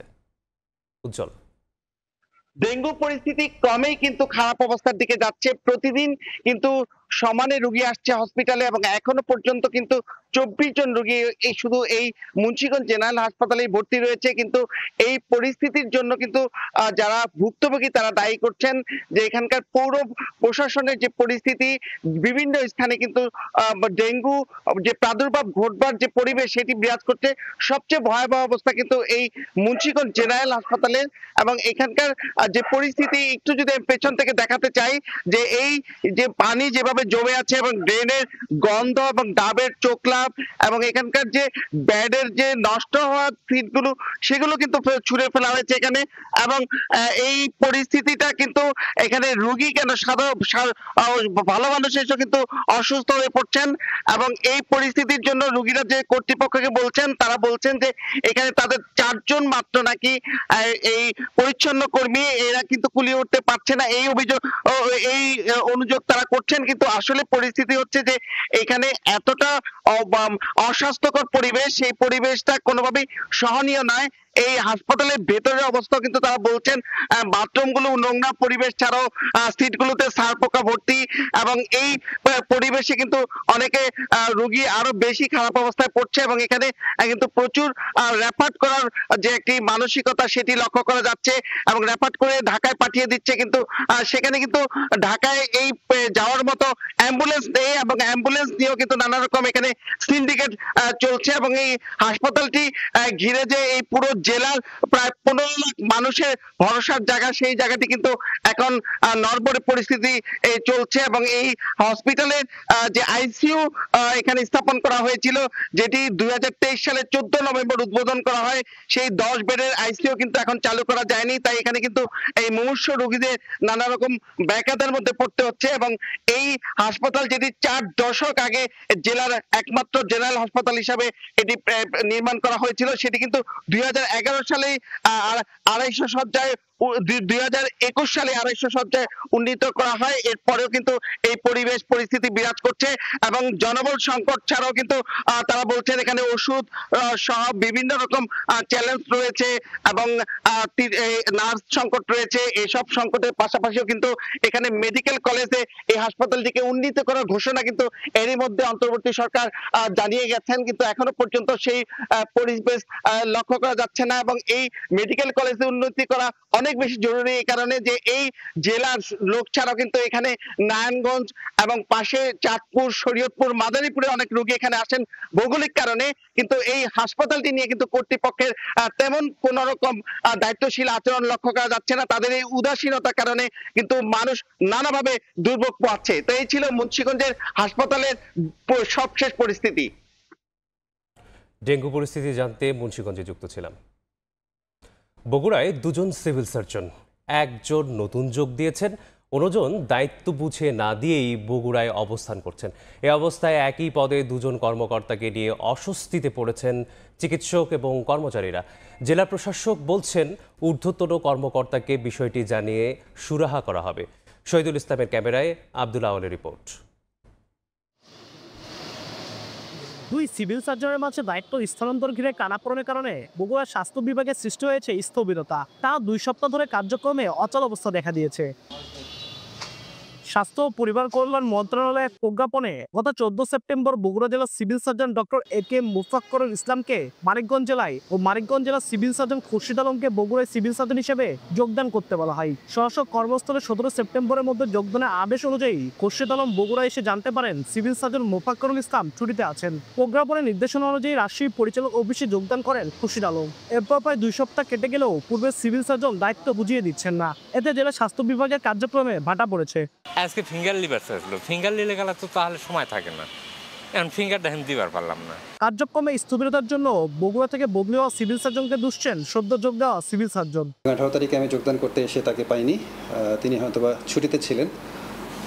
সেক্ষেত্রে আমাকে বিভাগীয় পরিচালকের মাধ্যমে সরাসরি যোগদান করতে হয়েছে। সেক্ষেত্রে কিছু কিছু দায়িত্ব যেহেতু আমি তার কাছ থেকে বুঝে পাইনি, আমার কর্মরত ডেপুটি সিভিল সার্জন রয়েছে, তার কাছে কিছু কিছু দায়িত্ব বুঝে নিয়েছি। আর ক্যামেরার সামনে কথা বলতে রাজি না হলেও আগে সিভিল সার্জন মুঠোফোনে জানান বগুড়ায় থাকার জন্য স্থগিতাদেশের চেষ্টা চালাচ্ছেন তিনি। কিন্তু উনি জয়েন করছে, উনি অফিস করতেছে, উনি মিটিং করতেছে, উনি সবকিছুই করতেছে। যেহেতু আমি স্টে করার জন্য চেষ্টা করতেছি, সেজন্য আমি চার্জ ওনাকে বুঝাই দিইনি। হয়তো আমার স্টে অর্ডার যদি না হয়ে যায় তাহলে আমি ওনাকে চার্জ বুঝাই দিয়ে চলে যাবো। আর জেলা প্রশাসক বলছেন দ্রুত সমস্যা সমাধানে ঊর্ধ্বতন কর্মকর্তাদের জানানো হবে। যেটি করব তাদের স্বাস্থ্য বিভাগের যারা অভিভাবক সেখানে আমি কথা বলবো, এটা দ্রুতই সলভ হওয়া প্রয়োজন। বগুড়ায় 12 অক্টোবর থেকে টিকাদান কর্মসূচি শুরু হওয়ার কথা থাকলেও 2 কর্মকর্তার টান পড়ে প্রস্তুতিতে বিঘ্ন ঘটেছে। আব্দুল আওয়াল, সময় সংবাদ, বগুড়া। খাদ্য, বাসস্থান ও কর্মসংস্থান সহ নানা সংকটে জর্জরিত রংপুরের ক্ষুদ্র নৃগোষ্ঠীর জীবন জীবিকা নেই পর্যাপ্ত পৃষ্ঠপোষকতা ও সময়ের পরিক্রমায় হারিয়ে গেছে আদি পেশা। কৃষি শ্রমিকই আয়ের একমাত্র পথ। আগ্রহ থাকলেও অর্থনৈতিক সংকটে শিক্ষার সুযোগ থেকে বঞ্চিত শিশুরা। একই সঙ্গে বেড়েছে বাল্যবিবাহের হার। গবেষকরা বলছেন ক্ষুদ্র নৃগোষ্ঠীর মানুষদের মূল স্রোতে যুক্ত করতে প্রয়োজন টেকসই পরিকল্পনা। সাঁওতাল সম্প্রদায়ের কয়েকজন নারী নিজেদের মাতৃভাষায় কথা বলছেন সন্তানের বিয়ে ও সামাজিক আচার অনুষ্ঠান নিয়ে। তবে বংশ পরম্পরায় এই ভাষা আজ বিলুপ্তির পথে। রংপুর বিভাগের বিভিন্ন জেলায় ছড়িয়ে ছিটিয়ে রয়েছে সাঁওতাল, ওঁরাও ও মুন্ডা সহ আরও কয়েকটি ক্ষুদ্র নৃগোষ্ঠী। আদি পেশা হারিয়ে কৃষি শ্রমিকই এখন তাদের আয়ের একমাত্র উপায়। সরকারি সহায়তা নেই বললেই চলে, ফলে জীবিকার তাগিদে রাজধানী মুখে হচ্ছে নতুন প্রজন্ম। রোয়াগারা কাজ হইলে তখন করি, গিট্টি ভাঙা কাজ হইলে করি, নাহলে নেই বাড়িতে বসে থাকি। যখন যেই কাজে যেইটা পাই ওইটাই করি, না পাইলে বসে থাকি। কুচিয়া মারে তাও তো না ছাড়ি বানাই দেলকা। অর্থনৈতিক টানাপোড়েনের কারণে শিক্ষা থেকে বঞ্চিত আদিবাসী শিশুরা। আগ্রহ থাকলেও সামর্থ্য নেই অনেক পরিবারের, ফলে বাড়ছে ঝরে পড়ার হার। পাল্লা দিয়ে বাড়ছে বাল্য বিয়ে। পাড়া প্রতিবেশী মানুষগুলা বলে যে মেয়েটা বড় হয়েছে, বিয়ে দিতেছেন না কেন? মেয়েকে পরে কি করবেন, যায় বলে স্বামীর বাড়িতে গেলে করেন লাগে। আসিয়া বহু লেখালেখি করে নিয়ে যাও, অমুক দিব তমুক দিব, কিন্তু আমরা ওই লেখালেখি সারা শেষ আশাই আসি আমরা দিবে। হাতে করি, পেটে খাই, যা জুটাই যতটুক শক্তি আসলো অতটুক করি। সমাজসেবা অধিদপ্তর বলছে ক্ষুদ্র নৃগোষ্ঠীর জীবনমান উন্নয়নে কিছু প্রকল্প রয়েছে, তবে গবেষকদের মতে প্রয়োজন টেকসই পরিকল্পনা। বাংলাদেশ জাতীয় সমাজ কল্যাণ পরিষদ থেকে এককালীন আর্থিক সহায়তা দেওয়া হচ্ছে আর কি, অব্যাহত রয়েছে। যেমন গত অর্থ বছর আমরা 97 জনকে জনপ্রতি 2000 টাকা করে এককালীন অনুদান দিয়েছি। যে হস্তশিল্প থেকে শুরু করে তাদের ঘরের মধ্যে যে গৃহ কর্মসংস্থানের যে ব্যবস্থাগুলো সেগুলো যদি করতে পারি, তাহলে এগুলো কিন্তু আমাদের স্থানীয় যে বাজার, সে বাজারকে সমৃদ্ধ করবে। বৈচিত্র্যময় সংস্কৃতির বাহক এই মানুষগুলো শুধু ইতিহাস নয়, সমাজের অংশ। টেকসই উন্নয়ন নিশ্চিত না হলে হারিয়ে যেতে পারে তাদের অস্তিত্ব, ভবিষ্যৎ প্রজন্ম হারাবে তাদের শেকড়, বলছেন সংশ্লিষ্টরা। নাজমুল ইসলাম নিশাদ, সময় সংবাদ, রংপুর। ভোরের সময় এই ছিল আমার কাছে। পরবর্তী সংবাদগুলো জানাতে সঙ্গে থাকবেন সাদিয়া তাসনিম। ধন্যবাদ মিসবা। প্রাথমিক বিদ্যালয়ে ধর্মীয় শিক্ষক নিয়োগ দেওয়ার দাবিতে মাগুরায় মানববন্ধন হয়েছে। সোমবার সকালে শহরের চৌরঙ্গি মোড়ে জাতীয় উলামা মাশায়েখ আইম্মা পরিষদের উদ্যোগে এতে বিভিন্ন শ্রেণী পেশার মানুষ অংশ নেয়। এ সময় দেশের প্রতিটি প্রাথমিক বিদ্যালয়ে একজন করে হলেও ধর্মীয় শিক্ষক নিয়োগ দেওয়ার দাবি জানান বক্তারা। পরে জেলা প্রশাসকের মাধ্যমে প্রধান উপদেষ্টা বরাবর স্মারকলিপি প্রদান করেন তারা।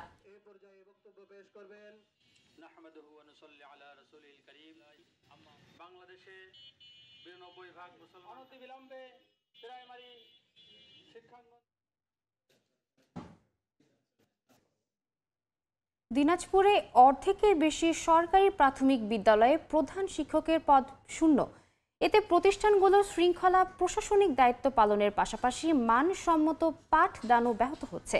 শিক্ষা অফিস বলছে, প্রধান শিক্ষকের শূন্য পদ পূরণে শিক্ষা মন্ত্রণালয়কে চিঠি দেওয়া হয়েছে। গোলাম নবী দুলালের তথ্য ও মনজিদ আলম শিমুলের ছবি নিয়ে রিপোর্ট। প্রাথমিক বিদ্যালয়ে নিয়োগ ও পদোন্নতি নীতিমালা অনুযায়ী 35% প্রধান শিক্ষক সরাসরি নিয়োগ হয় ও 65% পদোন্নতির মাধ্যমে। বর্তমানে সরাসরি নিয়োগ হওয়া প্রধান শিক্ষকের মধ্যে অনেকেই অবসরে চলে গেছেন। আর মামলার কারণে আদালতের নিষেধাজ্ঞা থাকায় 2009 সাল থেকে সারা দেশে পদোন্নতি বন্ধ, যার প্রভাব রয়েছে দিনাজপুরে। জেলার অর্ধেকের বেশি প্রাথমিক বিদ্যালয়ে প্রধান শিক্ষকের পদ শূন্য। এতে প্রশাসনিক দাপ্তরিক শৃঙ্খলা, শ্রেণী কার্যক্রম স্থবির হয়ে পড়েছে। দায়িত্বপ্রাপ্ত প্রধান শিক্ষকরা বলছেন, অতিরিক্ত দায়িত্ব পালন করতে গিয়ে হিমশিম খেতে হচ্ছে তাদের। এখানে অনেকদিন ধরে প্রধান শিক্ষক নেই। উনি 2001 সাল থেকে 2025 সাল চলতেছে, 25 বছরে একটা প্রমোশন আমাদের নাই। প্রধান শিক্ষক না থাকাতে আমাদের প্রাথমিক বিদ্যালয়ের যে দাপ্তরিক কাজগুলো এগুলোও সামলাতে হচ্ছে, আবার শ্রেণী কার্যক্রম এই যে কাজগুলো সেগুলোও সামলাতে হচ্ছে। এ ব্যাপারে জানতে চাইলে জেলা সহকারী প্রাথমিক শিক্ষা কর্মকর্তা জানান, মামলা নিষ্পত্তি হলে পদোন্নতির মাধ্যমে এসব শূন্য পদ পূরণ করা যাবে। তবে বিষয়টি সমাধানে শিক্ষা মন্ত্রণালয়কে চিঠি দেওয়া হয়েছে। মামলাগুলি যদি নিষ্পত্তি হয়ে যায় তখন নিয়মিতভাবে আমরা পদোন্নতি দিয়ে এবং সরাসরি নিয়োগ করে প্রধান শিক্ষক দ্রুত নিয়োগ দেওয়া যাবে। এই প্রচেষ্টা অব্যাহত আছে। শিক্ষা অফিস সূত্রে জানা যায়, দিনাজপুরের 13 উপজেলায় 1869টি প্রাথমিক বিদ্যালয় রয়েছে, যার মধ্যে 938টি বিদ্যালয়ে প্রধান শিক্ষক নেই। সময় সংবাদ, দিনাজপুর। 7 কলেজ নিয়ে প্রস্তাবিত ঢাকা সেন্ট্রাল ইউনিভার্সিটি হলে নারী শিক্ষা সংকুচিত হবে বলে শঙ্কা জানিয়েছেন ইডেন মহিলা কলেজের শিক্ষার্থীরা। সোমবার দুপুরে ইডেন মহিলা কলেজ ক্যাম্পাসে সংবাদ সম্মেলনে শিক্ষার্থীরা বলেন, ঢাকা সেন্ট্রাল ইউনিভার্সিটির খসড়ায় মূল ধারার বিভাগগুলো বাদ দেওয়া হয়েছে। ফলে পরিচয় সংকটে পড়বেন এসব বিভাগে অধ্যয়নরত শিক্ষার্থীরা। তারা বলেন, নারীদের জন্য বিশেষায়িত ইডেন মহিলা কলেজ ও বদরুন্নেসা কলেজে প্রতিষ্ঠানের সহশিক্ষা চালু হলে বিঘ্নিত হবে নারী শিক্ষার্থীদের নিরাপত্তাও। এছাড়া আসন সংখ্যা কমলে বেসরকারি বিশ্ববিদ্যালয়ে যেতে হবে নারী শিক্ষার্থীদের, যার ফলে বাড়তি খরচের বোঝা বহন করতে না পেরে অনেকে ঝরে পড়বেন বলে আশঙ্কা প্রকাশ করেন তারা। আমরা সহশিক্ষার বিপরীতার্থে নেই, তবে আমরা ইডেন মহিলা কলেজ যেহেতু নারীদের একটা শিক্ষা কেন্দ্র, একটা অঙ্গন, এইখানে আমরা কোনোভাবেই সহশিক্ষা কাম্য করি না। 35,000 স্টুডেন্ট যদি ভর্তি হয়, সেইখান থেকে কমিয়ে 5,000-এ নামানো হচ্ছে। এই যে 30,000 স্টুডেন্ট, তারা কোথায় যাবে? তো সেক্ষেত্রে এই 30,000 স্টুডেন্ট তো অবশ্যই প্রাইভেটের দিকে ঝুঁকে যাবে, 10,000 হলেও ঝুঁকবে। এই যে তাদের যে ব্যবসা, সেটা তো রমরমা হয়েই গেল। তারা কম্বাইন্ড চায় না বলেই এখানে পড়াশোনা করতেছে অনেকে। যারা কম্বাইন্ড স্টাডি করতে চায় না, তাদের কি উচ্চশিক্ষার কোনো অধিকার নেই? কর্মস্থলে নারীরা যাতে শিশুদের নিয়ে যেতে পারেন সেই অধিকার নিশ্চিত করতে কাজ করছে সরকার। সোমবার দুপুরে নারীর অবৈতনিক কাজের অর্থনৈতিক স্বীকৃতি এবং জাতীয় পরিকল্পনায় অন্তর্ভুক্তি নিয়ে সেমিনারে পরিকল্পনা উপদেষ্টা আরও জানান, মাতৃত্বকালীন ছুটির বাধ্যবাধকতা নিয়েও নারী অধিকার আইনে অন্তর্ভুক্ত করার কাজ চলছে। নারীর কাজের চাপ কমাতে নানা উদ্যোগ নেয়ার কথা জানিয়ে তিনি আরও জানান, নারীর অধিকার প্রতিষ্ঠা না করে আর্থসামাজিক উন্নয়নের কোনো মূল্য নেই।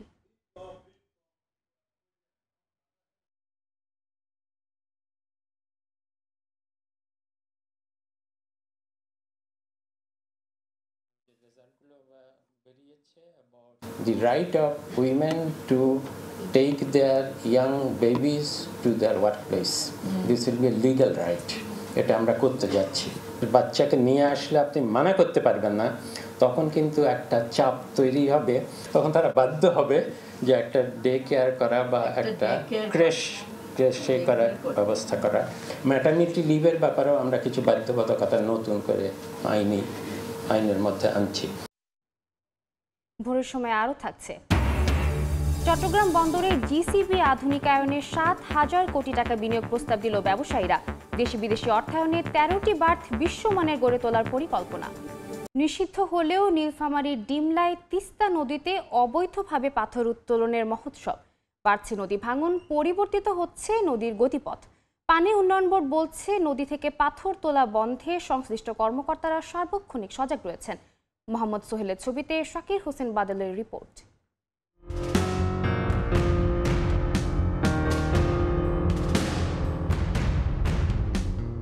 সম্পূর্ণভাবে নিষিদ্ধ থাকলেও তিস্তা নদীতে দেদারসে চলছে অবৈধভাবে পাথর উত্তোলন। যত্রতত্র ইঞ্জিন চালিত নৌকা দিয়ে দিনে দুপুরে নদীর তলদেশ থেকে পাথর তুলে স্তূপ করে রাখা হয়।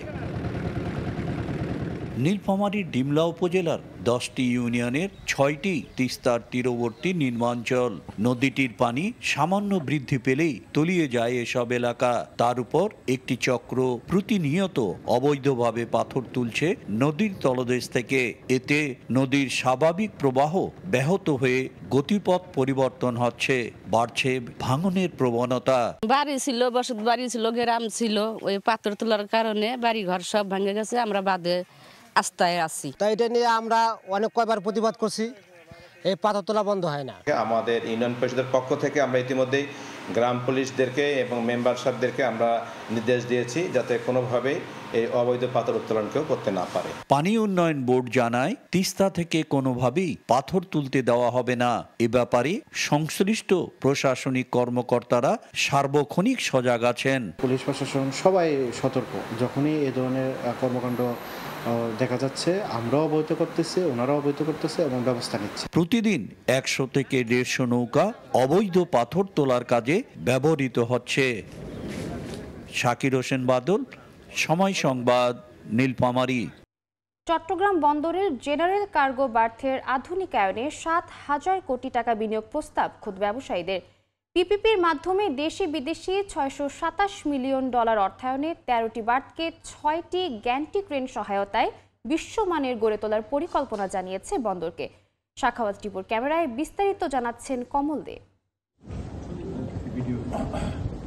অবশেষে চট্টগ্রাম বন্দরের চেয়ারম্যান রিয়ার অ্যাডমিরাল SM মনিরুজ্জামানের হাতে তুলে দেওয়া হলো জিসিবির আধুনিকায়নে বার্থ অপারেটরদের পক্ষ থেকে নেওয়া 7,000 কোটি টাকার মেগা প্রকল্পের পরিকল্পনা। তবে এক্ষেত্রে বন্দরকে 1 টাকাও খরচ করতে হবে না, পুরো টাকার যোগান আসবে দেশি বিদেশি বিনিয়োগকারীদের কাছ থেকেই। মূলত 13টি বার্থ অপারেটর প্রতিষ্ঠান দীর্ঘদিন ধরে বন্দরের জিসিবি অংশ পরিচালনা করে আসছে। পিপিপি যে ইয়েতে আছে পদ্ধতিতে আমরা বিদেশি বিনিয়োগের মাধ্যমে দেশি বিদেশি অনেকে চট্টগ্রাম বন্দরে বিনিয়োগ করার জন্য আগ্রহ প্রকাশ করছে। তো ওই বিনিয়োগের উপর নির্ভর করেই আমরা হয়তো অপারেশনাল সাইডটা দেখব এবং মেজর বিনিয়োগকারীরা মেজর পোর্শনটা তারা বহন করবে। 1000 কোটি টাকায় কেনা 18টি অত্যাধুনিক গ্যান্টি ক্রেনের মধ্যে 14টি স্থাপন করা হয়েছে বন্দরের নিউ মুরিং কন্টেনার টার্মিনাল NCT-তে, আর বাকি 4টি ক্রেনের স্থান হয়েছে চট্টগ্রাম কন্টেনার টার্মিনাল CCT-তে। অত্যাধুনিক গ্যান্টি ক্রেন স্থাপনের মাধ্যমে অন্তত 1 যুগ আগে আধুনিকায়ন করা হয়েছে CCT ও NCT-কে। তবে অবস্থানগত জটিলতার কারণে অবহেলিত ছিল জিসিবি। সনাতন পদ্ধতিতে জাহাজের ক্রেন দিয়ে এখানে পণ্য ওঠানামা করানো হয়। তবে বার্থ অপারেটররা পরিকল্পনা নিয়েছে জিসিবির আধুনিকায়নের, যেখানে দেশি বিদেশি বিনিয়োগ হবে কয়েক হাজার কোটি টাকা। এখন তারা অপেক্ষা রয়েছে বন্দরের সিদ্ধান্তের। জিসিবির 13টি বার্থের মধ্যে বর্তমানে 12টি পুরোদমে জাহাজ বেরানোর উপযোগী। এর মধ্যে 1 থেকে 6 নম্বর বার্থ 1979 সালে কার্যক্রম শুরু হলো, বাকিগুলো 1954 সাল থেকে সেবা দিয়ে আসছে। আর 2024-25 অর্থ বছরে 6টি কন্টেনার বার্থে 11,29,000 টিওএস কন্টেনার এবং বাকি 6টি কার্গো বার্থে 86,56,000 মেট্রিক টন বাল্ক পণ্য উঠানামা করেছে। বার্থ অপারেটর অ্যাসোসিয়েশন তারা একটা প্রস্তাব নিয়ে এসছে, সেটা হচ্ছে জিসিবি পুরো এলাকাটা 1 থেকে 13 নম্বর যেটি পর্যন্ত ওনারা এটা কনস্ট্রাকশন করবে, নতুন টার্মিনাল তৈরি করবে এবং তারা নিজেরাই ইনভেস্ট করবে।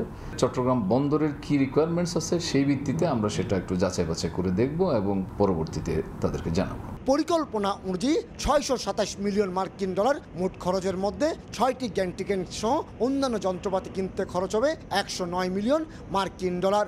বাকি 517 মিলিয়ন মার্কিন ডলার খরচ হবে অন্যান্য অবকাঠামোগত উন্নয়ন কাজে।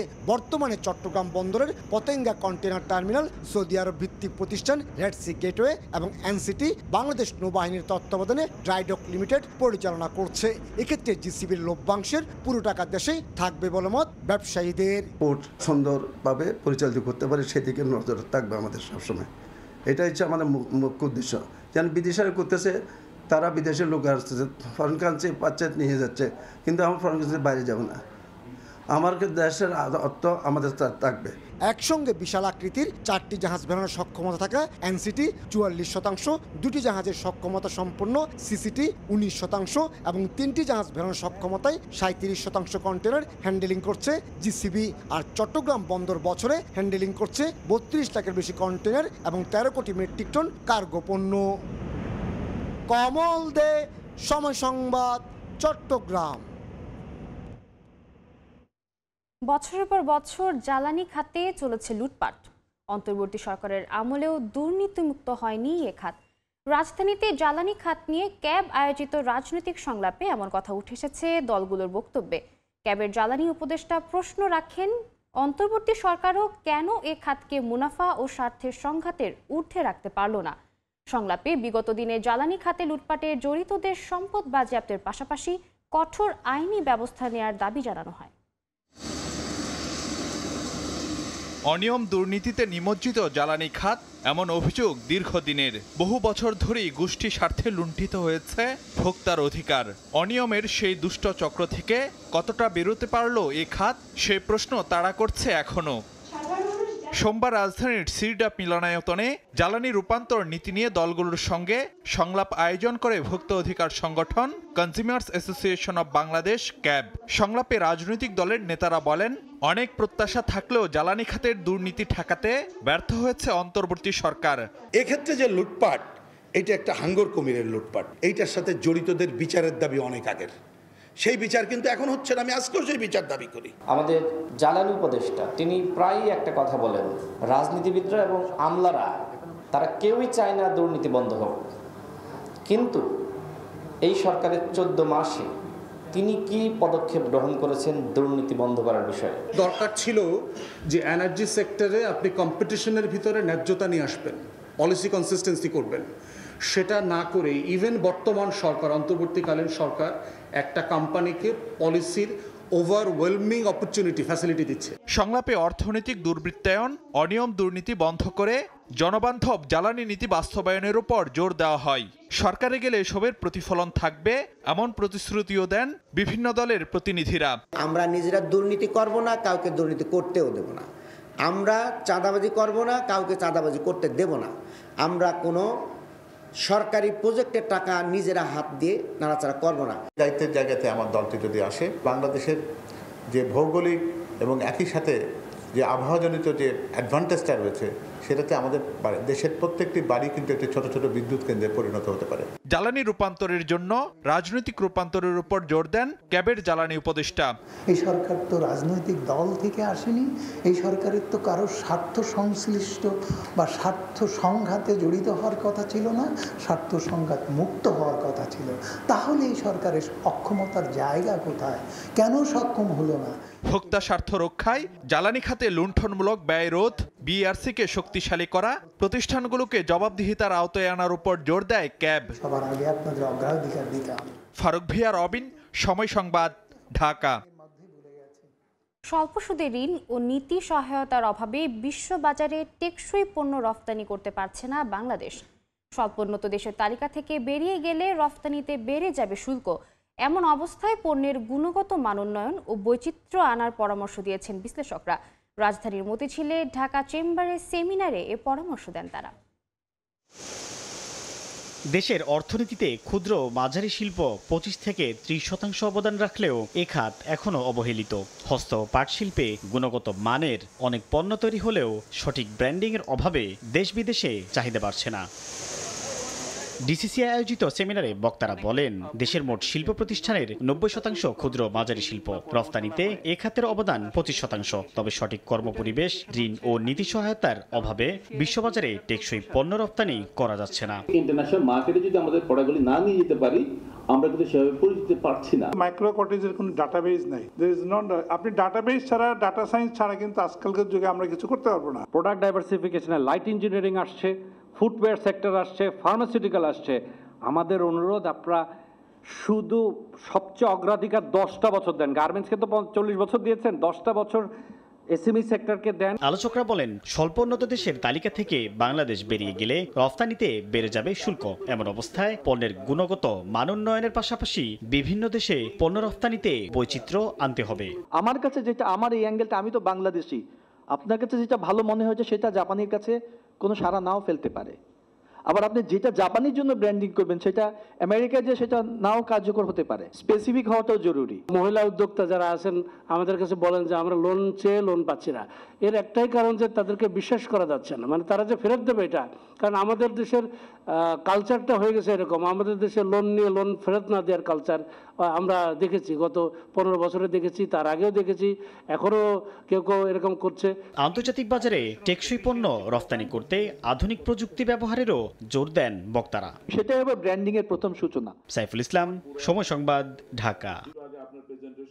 ভালো মন্দ মিলিয়ে কাজ করছে অন্তর্বর্তী সরকার। তবে বহির্বিশ্বে বাংলাদেশের ভাবমূর্তি অত্যন্ত ভালো বলে মনে করেন অর্থ উপদেষ্টা ডক্টর সালাউদ্দিন আহমেদ। সোমবার বিকেলে রাজধানীর পল্টনে অর্থনীতি বিষয়ক রিপোর্টারদের সংগঠন ইআরএফ আয়োজিত আর্থিক খাতের স্বচ্ছতা শীর্ষক সেমিনারে তিনি আরও বলেন, স্মার্ট বলেই টাকা পাচার করতে পেরেছে একটি গোষ্ঠী। এ সময় বস্তুনিষ্ঠ সংবাদ প্রকাশে তথ্য যাচাই বাছাই করার ওপর জোর দেন সাবেক বাণিজ্য সচিব শুভাশিস বসু। পরে সংবাদকর্মীদের প্রশিক্ষণ সহ দক্ষতা বৃদ্ধিতে ইআরএফ ইনস্টিটিউট উদ্বোধন করেন অর্থ উপদেষ্টা।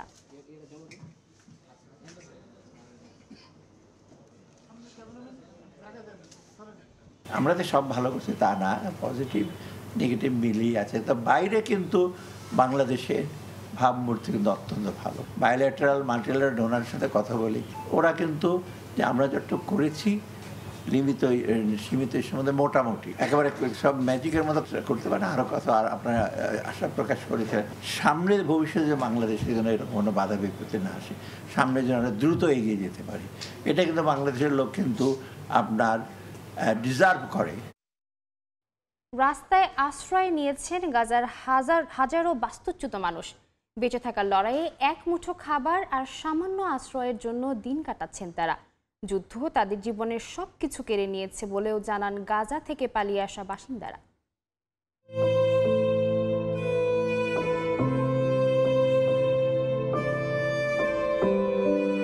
পরিবারের সদস্যদের মুখে এক মুঠো খাবার তুলে দিতে রাস্তায় বসেই বানাচ্ছেন রুটি। এই দৃশ্য গাজা থেকে পালিয়ে বাঁচা প্রতিটি মানুষের দৈনন্দিন টিকে থাকার সংগ্রামের। দখলদার ইসরায়েলি বাহিনীর তাণ্ডবে প্রতিদিন বাস্তুচ্যুত হচ্ছেন হাজার হাজার ফিলিস্তিনি। গাড়ি, ভ্যান, সাইকেল কিংবা পায়ে হেঁটেই পরিবারগুলো বেরিয়ে পড়ছে দক্ষিণে নিরাপদ আশ্রয়ের খোঁজে।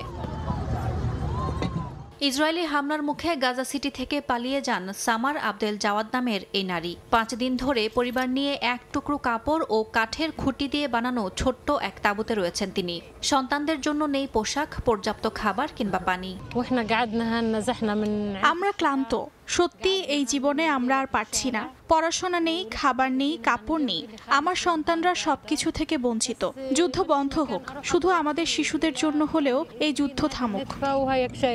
জাতিসংঘ বলছে কয়েক লাখ মানুষ গাজা সিটি ছেড়ে দক্ষিণে পালিয়েছে, কিন্তু সেখানেও জায়গা সংকট, হাজারো মানুষ ঠাঁই নিয়েছেন অস্থায়ী তাঁবুতে। ইসরায়েলের দাবি হামাস দমনই তাদের উদ্দেশ্য। তবে বাস্তুচ্যুত ফিলিস্তিনিরা বলছেন এই যুদ্ধের সবচেয়ে বড় মূল্য দিচ্ছে নিরীহ নারী ও শিশুরা। ইয়াসমিন অনন্যা, সময় সংবাদ। যুক্তরাষ্ট্রে অচলাবস্থা তৈরি হলে গণহারে কর্মী ছাঁটাই হবে বলে জানিয়েছে হোয়াইট হাউস। মঙ্গলবারের মধ্যে তহবিল বরাদ্দে দুই দলের আইন প্রণেতারা সমঝোতায় পৌঁছাতে না পারলে অর্থশূন্যতায় পড়বে দেশটির সরকার। এজন্য যুক্তরাষ্ট্রের প্রেসিডেন্ট ডোনাল্ড ট্রাম্পকে দায়ী করছেন বিশ্লেষকরা।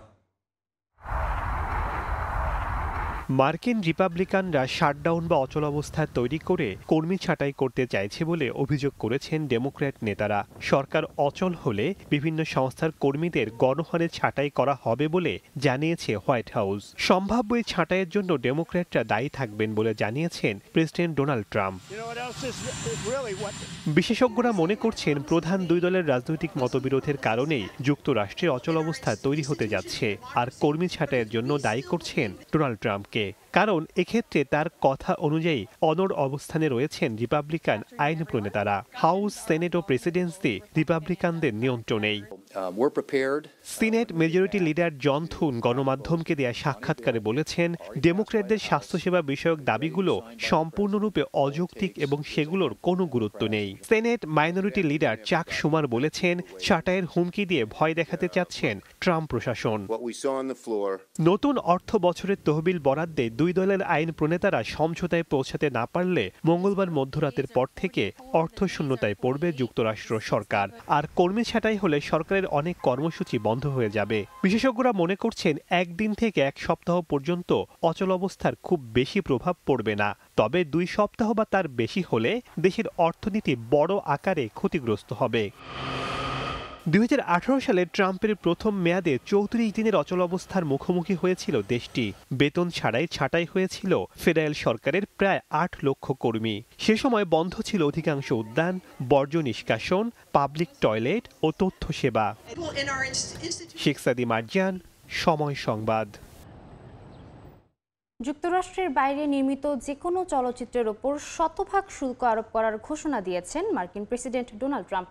স্থানীয় সময় সোমবার সামাজিক যোগাযোগ মাধ্যম ট্রুথ সোশ্যালে কথা জানান তিনি। ট্রাম্প বলেন, বিদেশি প্রযোজিত সিনেমার কারণে ক্যালিফোর্নিয়া বিশেষভাবে ক্ষতিগ্রস্ত হচ্ছে। তবে শুল্ক কবে এবং কিভাবে কার্যকর হবে তা স্পষ্ট করেননি তিনি।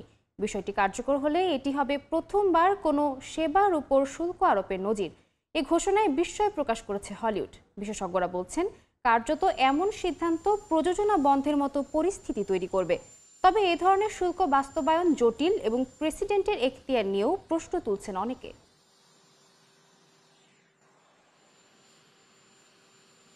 জনসমক্ষে হাজির হয়ে বক্তব্য দেওয়ার একদিন পরই নেপালের ক্ষমতাচ্যুত সাবেক প্রধানমন্ত্রী কেপি শর্মা ওলির পাসপোর্ট জব্দ করা হয়েছে।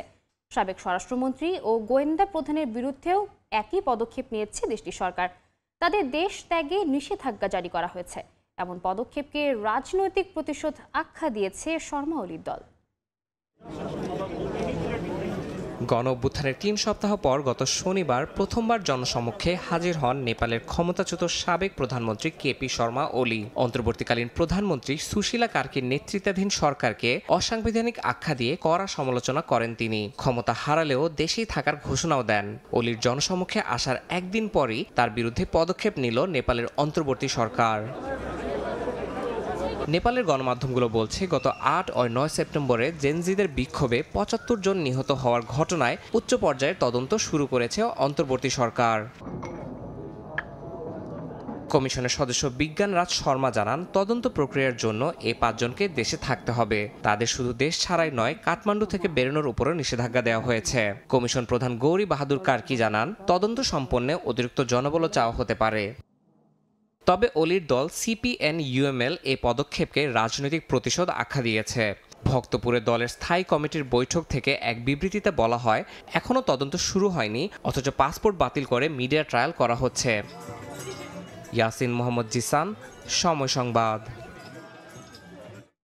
নতুন 4 ভিসা চালু সহ ভিসার নিয়মে ব্যাপক পরিবর্তন আনলো সংযুক্ত আরব আমিরাত। এর পাশাপাশি বেশ কিছু পুরনো ভিসার মেয়াদ, শর্ত ও নিয়মও পরিবর্তন করা হয়েছে। দেশটির পরিচয়, নাগরিকত্ব, শুল্ক ও বন্দর নিরাপত্তা বিভাগ ICP জানায়, এই পদক্ষেপের প্রধান উদ্দেশ্য হল বিশ্বজুড়ে থাকা মেধাবী মানুষ, বিশেষজ্ঞ এবং ব্যবসায়ীদের আমিরাতের প্রতি আকৃষ্ট করা। বিশেষ করে কৃত্রিম বুদ্ধিমত্তা, প্রযুক্তি, পর্যটন ও বিনোদন খাতকে চাঙ্গা করাই এর মূল লক্ষ্য। এই নতুন নিয়মকানুনগুলো এমনভাবে তৈরি করা হয়েছে যেন যারা আমিরাতে থাকতে, কাজ করতে বা ব্যবসা করতে চান তাদের জন্য সবকিছু সহজ হয়। এর ফলে মানুষের জীবনযাত্রার মান বাড়ার পাশাপাশি ব্যবসা বাণিজ্যের প্রসার ঘটবে। বিশ্ব দরবারে দেশটি আরও এগিয়ে যাবে বলে ধারণা করা হচ্ছে।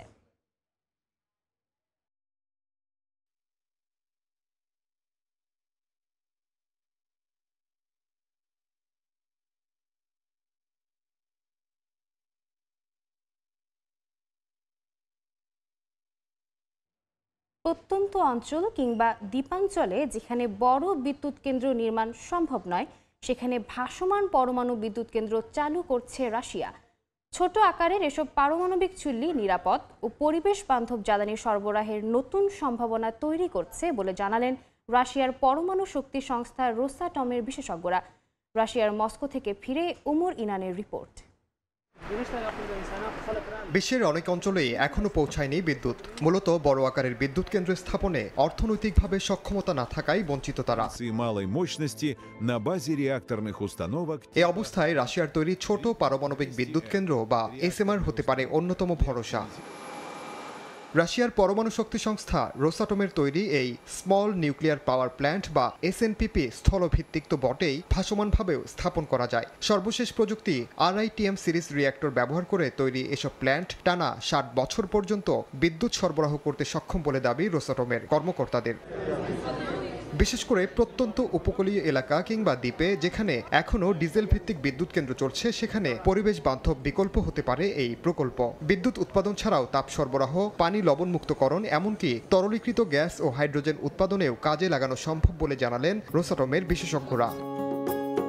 শুধু বিদ্যুৎ উৎপাদন নয়, টেকসই উন্নয়ন, জলবায়ু পরিবর্তন মোকাবিলা এবং শিল্পায়নের পথে ছোট পারমাণবিক বিদ্যুৎ কেন্দ্র নতুন অধ্যায় সূচনা করতে পারে বলেই মনে করছে রাশিয়া।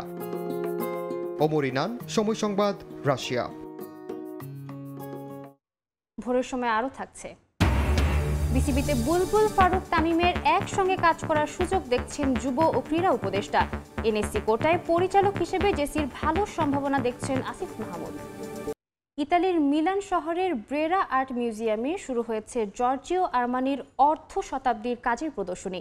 প্রয়াণের পরই খোলা এই প্রদর্শনীতে স্থান পেয়েছে শতাধিক পোশাক ও স্যুট, যা তার ঐতিহ্যের প্রতীক হয়ে আছে। ফ্যাশন উইকের আবহে প্রদর্শনী একসঙ্গে এনেছে শোক আর উদযাপন। 100-রও বেশি ড্রেস ও স্যুট সাজানো হয়েছে মধ্যযুগ থেকে 19 শতকের ইতালীয় শিল্পকর্মের পাশে। এর মধ্যে রয়েছে রিচার্ড গিয়েরের আমেরিকান গিগালোতে পরা পোশাক কিংবা কেটি হোমসের মেট গালাতে পরা লাল পোশাকের সংস্করণও। এমন চমকপ্রদ চিত্রের দেখা মিলল ইতালির মিলান শহরে। সম্প্রতি মিলান ফ্যাশন উইকে শুরু হয়েছে জর্জিও আর্মানির পোশাক প্রদর্শনী। কিং জর্জিও নামে পরিচিত এই ইতালীয় ডিজাইনার এ মাসের শুরুতে মিলানেই শেষ নিঃশ্বাস ত্যাগ করেন। শহরটির সঙ্গে তার গভীর ব্যক্তিগত আর পেশাগত সম্পর্ক প্রদর্শনী জুড়ে স্পষ্ট। মধ্যযুগ থেকে 19 শতকের ইতালীয় শিল্পকর্মের ফ্রেমে সাজানো হয়েছে আর্মানির লাল ও রূপালী ড্রেসের মতো বিখ্যাত শিল্পগুলো।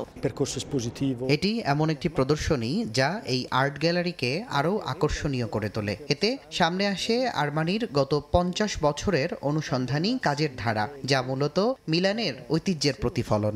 এটি আমাদের জন্য শুধু আনন্দ নয়, দায়িত্বও ছিল, কিন্তু একই সঙ্গে আমরা গভীরভাবে আবেগ আপ্লুত, কারণ এই প্রদর্শনীটি আমরা তার সঙ্গেই উদ্বোধন করার প্রত্যাশা করেছিলাম। এই আয়োজন শুধু শোকের মুহূর্ত নয়, বরং 50 বছরের যাত্রাপথ উদযাপনের মঞ্চ। ফ্যাশন উইকের সমাপনীতে ব্রেরা আর্ট মিউজিয়ামে প্রদর্শিত হবে আর্মানির স্প্রিং কালেকশন। এভাবেই তার বিদায়ের আবহে ফ্যাশন দুনিয়া পাচ্ছে নতুন অধ্যায়ের সূচনা। অর্জিতা শেহজিন, সময় সংবাদ, প্রখর রোদ উপেক্ষা করে লাখো দর্শনার্থীর ঢল নেমেছে কলকাতায়। আর বেলা বাড়লে আরও বেড়েই চলেছে সেই ঢল। মহাষষ্ঠীর ভিড় পেরিয়ে মহাসপ্তমীর বিকেলেও খালি থাকেনি। দর্শনার্থীর ভিড় যেন অষ্টমীর ভিড়কেও চ্যালেঞ্জ ছুড়ে দিচ্ছে। বিস্তারিত সুব্রত আচার্যের রিপোর্ট, ছবি তুলেছেন বিশ্বজিৎ দাস। কলকাতা আর দুর্গাপূজা একে অপরের অবিচ্ছেদ্য অংশ। বছরের এই কয়েকটি দিনের জন্য সারা বছর অপেক্ষা করে থাকেন পশ্চিমবঙ্গের বাঙালি হিন্দুরা। সেই মাহেন্দ্রক্ষণকে এক মুহূর্ত মিস করতে চান না কেউ। তাই রোদ ঝলমলে গরম উপেক্ষা করেই পরিবার পরিজন নিয়ে লম্বা লাইনে দাঁড়িয়ে প্রতিমা দর্শনে ব্যস্ত মানুষজন। এবার শহরের আকর্ষণীয় পূজাগুলির মধ্যে অন্যতম মোহাম্মদ আলী পার্ক। চলতি বছর তাদের থিম সমুদ্র শক্তি। মণ্ডপে ঢুকলেই মনে হবে গভীর সমুদ্রের তলদেশে চলে এসেছেন দর্শনার্থীরা। আবার দক্ষিণ কলকাতার একডালিয়া এভারগ্রিন মণ্ডপ সেজেছে দক্ষিণ ভারতের শিব মন্দিরের আদলে। পুরো মন্দিরই যেন কলকাতার বুকে এনে বসানো হয়েছে। গড়িয়াহাটের ফাল্গুনী সংঘ কিংবা বালিগঞ্জ কালচারাল সমিতির পূজার থিমের বৈচিত্র্য দেখার জন্য ভিড় জমিয়েছেন লাখো মানুষ। তবুও উত্তর কলকাতার মণ্ডপে ভিড় একটু বেশি নাকি দক্ষিণ কলকাতার, তা নিয়ে শহরের এক চিরচেনা বিতর্ক থেকেই যায়।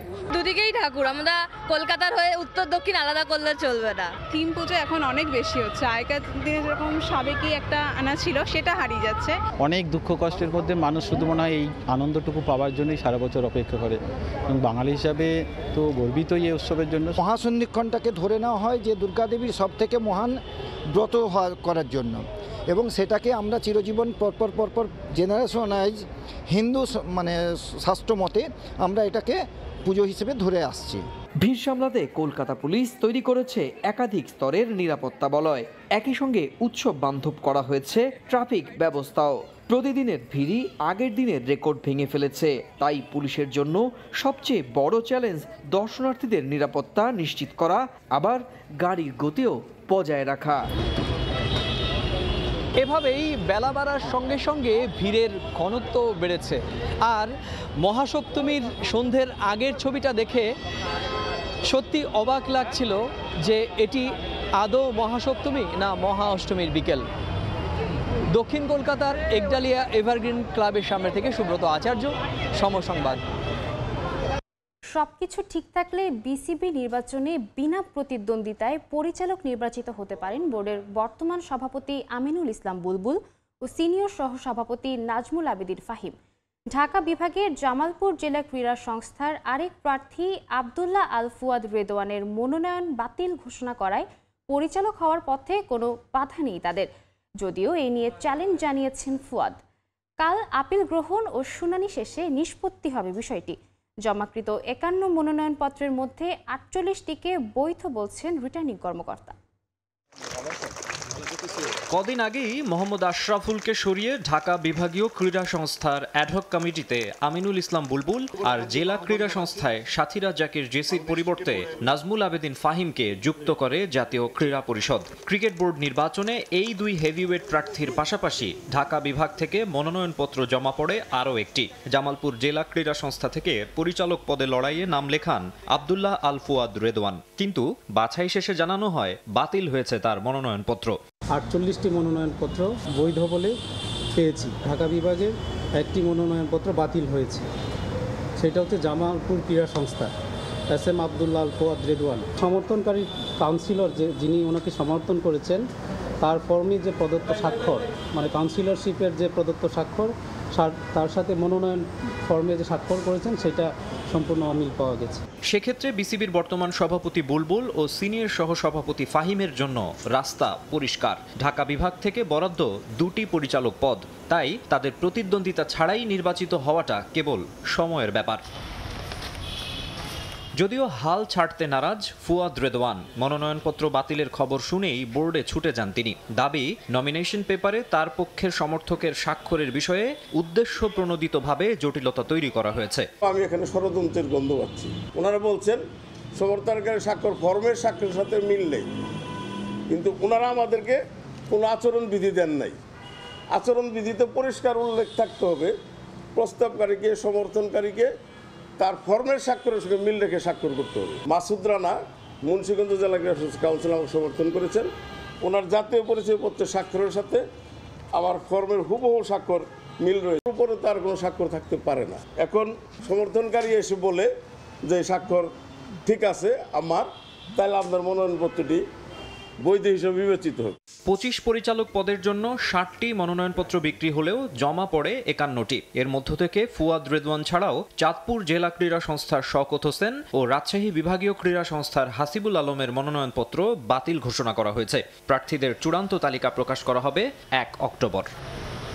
মাকসুম আলম খান, সময় সংবাদ, ঢাকা। বুলবুল ফারুক, তামিম ইকবালের একসঙ্গে বিসিবিতে কাজ করার সুযোগ দেখছেন যুব ও ক্রীড়া উপদেষ্টা। সাবেক 3 অধিনায়কের ক্রিকেটে দেওয়ার অনেক কিছুই আছে বলে মনে করেন আসিফ মাহমুদ সজীব ভুঁইয়া। সাবেক প্রেসিডেন্ট ফারুক আহমেদের প্রতি কোনো ব্যক্তিগত আক্রোশ নেই উপদেষ্টার। ক্রিকেটের বৃহত্তর স্বার্থ ও প্রত্যাশা মতো কাজ না করাতেই তাকে সরানো হয়েছিল। যদিও বর্তমান সভাপতি বুলবুলের বেশ কিছু উদ্যোগের প্রশংসা করেছেন আসিফ মাহমুদ। বিস্তারিত সাজিদ মুস্তাহিদের রিপোর্টে।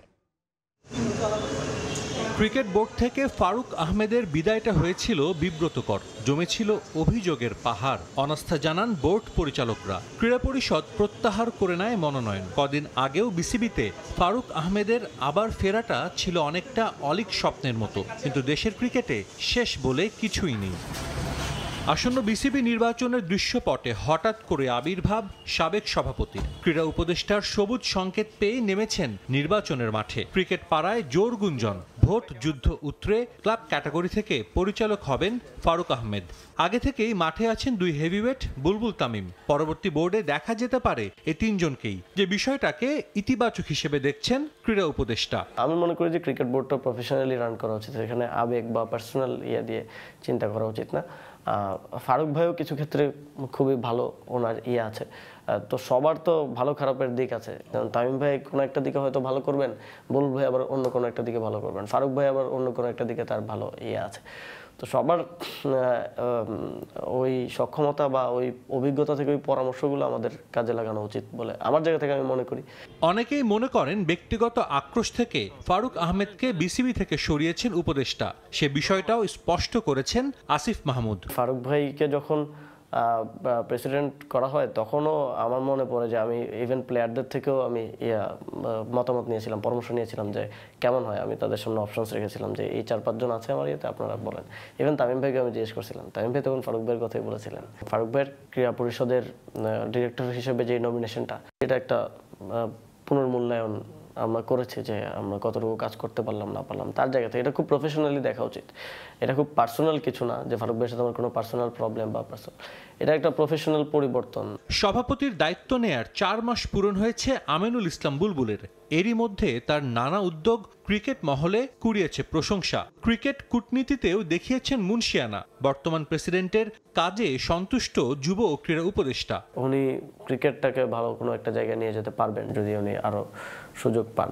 মূলত তাকে আমাদের আনার পেছনে কারণটা ছিল যে আফগানিস্তানের ক্রিকেটটা সবাই বলে থাকে যে ওনার হাতে বিল্ড করা, এবং চায়নাতে উনি ক্রিকেট নিয়ে, ওনার এশিয়ান রিজিয়নে কাজ করার একটা অভিজ্ঞতা আছে। ক্রিকেট ডিপ্লোমেসিতেও এবং ইন্টারনাল ক্রিকেটেও যেমন এই যে মিনি বিসিবি করার উদ্যোগটা, এটা হয় প্ল্যানটা অনেক আগে থেকে ছিল, 10 বছর আগে থেকে আমরা শুনতাম, কিন্তু কখনো তো এক্সিকিউশন পর্যায়ে আমরা হয় নাই। এক্সিকিউশন পর্যায়ে এখন যাচ্ছে। আমার মনে হয় এই কাজগুলোই বিসিবির জন্য প্রয়োজন। এই সময় একটা প্রফেশনাল বোর্ড করা এবং ওনার অভিজ্ঞতাটা কাজে লাগানো প্রয়োজন। এনএসসি থেকে কাউন্সিলর মনোনয়ন পেয়েছেন সাবেক নারী ক্রিকেটার ও আন্তর্জাতিক আম্পায়ার সাথীরা জাকের জেসি। বিসিবির নারী ক্রিকেটে তাকে কাজে লাগানোর পরিকল্পনা ক্রীড়া পরিষদের। একজন নারীকে যদি বোর্ডের ডিরেক্টর করা যায়, যে অ্যাটলিস্ট উইমেন্সের দিকটা সে দেখলো, তো সেটা ভালো হতো। কিন্তু সাজিদ মুস্তাহিদ, সময় সংবাদ, ঢাকা। সামাজিক মাধ্যমে স্ট্যাটাস দিয়ে সাকিব আল হাসানের ভবিষ্যৎ স্পষ্ট করলেন ক্রীড়া উপদেষ্টা আসিফ মাহমুদ সজীব ভুঁইয়া। আওয়ামী লীগের রাজনীতি এবং গণহত্যার সঙ্গে সম্পৃক্ত থাকায় তার আবারও দেশের ক্রিকেটে ফেরার কোনো সুযোগ নেই বলে স্পষ্ট ভাষায় জানান ক্রীড়া উপদেষ্টা। প্রতি উত্তরে সাকিব লিখেছেন, সুযোগ পেলে মাতৃভূমিতে ফিরবেন কোনো একদিন। খেলোয়াড়ি জীবনে অনেক ট্যাগই লেগেছে বিশ্বসেরা অলরাউন্ডার সাকিব আল হাসানের গায়ে। তবে গেল সংসদ নির্বাচনে নৌকা প্রতীকে নির্বাচিত হয়ে সংসদ সদস্য হওয়ার পর নতুনভাবে পরিচিতি পান তিনি। সামর্থ্য থাকা সত্ত্বেও তার এই রাজনৈতিক পরিচয়ই শেষ পর্যন্ত অসময়ে থামিয়েছে বাংলার ক্রিকেটের পোস্টার বয়কে।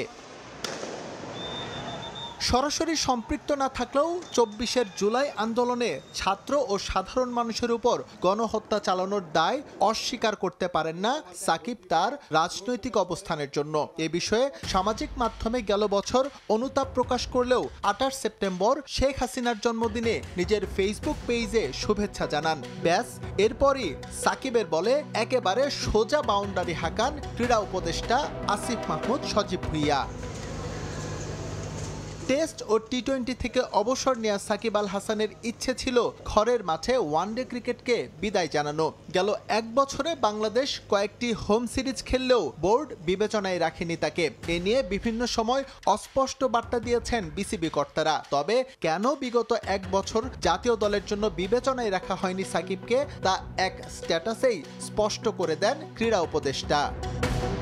সাকিব সজীবের স্ট্যাটাস যুদ্ধে বেশ গরম হয় সামাজিক মাধ্যম। ক্রীড়া উপদেষ্টা নিজের অবস্থান ব্যক্ত করার পর আবারও ফেসবুকে লিখেন সাবেক বিশ্বসেরা অলরাউন্ডার। এই স্ট্যাটাসে সাকিব স্পষ্ট করেন আসিফ মাহমুদ সজীব ভুঁইয়ার জন্যই তিনি জাতীয় দলে ফিরতে পারছেন না, তবে ইঙ্গিত দিয়ে রাখেন একদিন ঠিকই ফিরবেন বাংলাদেশে। সাকিবের এই স্ট্যাটাসের পর সামাজিক মাধ্যমে আরও একটি বার্তা দেন ক্রীড়া উপদেষ্টা আসিফ মাহমুদ।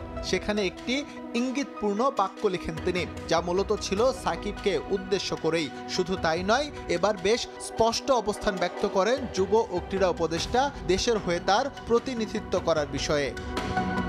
এই স্ট্যাটাসে ক্রীড়া উপদেষ্টা সাকিবের অতীত ধরেও টান দেন, যেখানে উঠে আসে তার শেয়ার মার্কেট কেলেঙ্কারি, মানি লন্ডারিং, ফাইন্যান্সিয়াল ফ্রডের বিষয়গুলো। এরপর প্রশ্ন ছুড়ে দেন আসিফ, এত নেতিবাচক কর্মকাণ্ডের সঙ্গে জড়িত থাকার পরও শুধুমাত্র ভালো ক্রিকেটার বলেই কি পুনর্বাসন করতে হবে তাকে? এসএব ইকবাল, সময় সংবাদ। আসন্ন ওয়েস্ট উইন্ডিজের বিপক্ষে সিরিজ সামনে রেখে সূচি প্রকাশ করেছে বাংলাদেশ ক্রিকেট বোর্ড।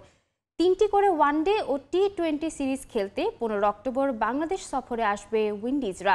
এরপর মিরপুরে 3টি ওয়ানডে ম্যাচ খেলবে ক্যারিবিয়ানরা। 18, 20 ও 23 সেপ্টেম্বর মিরপুর শেরেবাংলা ক্রিকেট স্টেডিয়ামে অনুষ্ঠিত হবে ম্যাচগুলো। ওয়ানডে সিরিজের পর 26, 28 ও 31 অক্টোবর চট্টগ্রামে অনুষ্ঠিত হবে 3 ম্যাচের টি-20 সিরিজ। 2026 টি-20 বিশ্বকাপ মিশন শুরুর আগে দু দলের জন্য এটা শেষ প্রস্তুতির জায়গা। আগামী বছর ফেব্রুয়ারিতে অনুষ্ঠিত হতে যাওয়া সিরিজ দিয়ে নিজেদের প্রস্তুতি ছাড়বে বাংলাদেশ।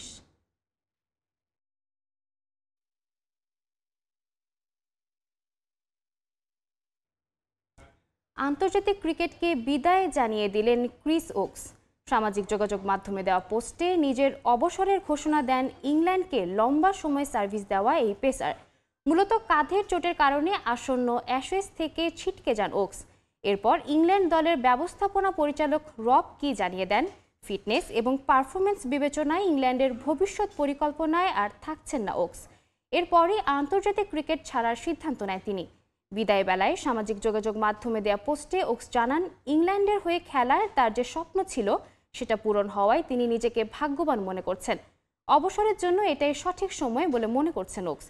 ইংল্যান্ডের জার্সিতে 62 টেস্টে 99, ইনিংসে 192 উইকেট নিয়েছেন ওকস। ব্যাট হাতে 1 সেঞ্চুরি ও 7 50-তে করেছেন 2034 রান। ওয়ানডেতে 122 ম্যাচে 173 উইকেটের সঙ্গে করেছেন 1524 রান। আর 33 টি-20তে তার উইকেট 31 রান করেছেন 147। এ পর্যায়ে শীর্ষ সংবাদগুলো জানিয়ে দিচ্ছে আরেকবার। ফেব্রুয়ারিতে নির্বাচনের জন্য প্রস্তুত সরকার। জাতিসংঘ মহাসচিবের সঙ্গে বৈঠকে প্রধান উপদেষ্টা। ভোটের প্রক্রিয়া বাধাগ্রস্ত করার চেষ্টায় কিছু আন্তর্জাতিক মহল। রোহিঙ্গা ইস্যুতে নিউ ইয়র্কে উচ্চ পর্যায়ের সম্মেলন আজ। প্রত্যাবাসনে বিশ্ব নেতাদের কাছে সুনির্দিষ্ট রোডম্যাপ চাইবেন ডক্টর ইউনুস, জানালেন পররাষ্ট্র উপদেষ্টা। কবে দেশে ফিরবেন তারেক রহমান? যুক্তরাষ্ট্র থেকে ফিরে লন্ডনে কথা বলে জানাবেন মির্জা ফখরুল। বিএনপির নির্বাচনী প্রচারণায় নেতৃত্ব দেবেন ভারপ্রাপ্ত চেয়ারম্যান। অবরোধ শিথিল হলেও থমথমে খাগড়াছড়ি। সহিংসতায় প্রতিবেশী দেশের ইন্ধন দেখছেন উপদেষ্টা। ষড়যন্ত্র রুখতে না পারলে জাতীয় নিরাপত্তা বিপন্নের শঙ্কা রাজনীতিকদের। এবং গাজায় যুদ্ধ বন্ধে যুক্তরাষ্ট্রের শান্তি চুক্তি প্রস্তাবে সম্মতি ইসরায়েলের, জানালেন ট্রাম্প। হামাস রাজি না হলে অভিযান চলবে, হুঁশিয়ারি নেতানিয়াহুর।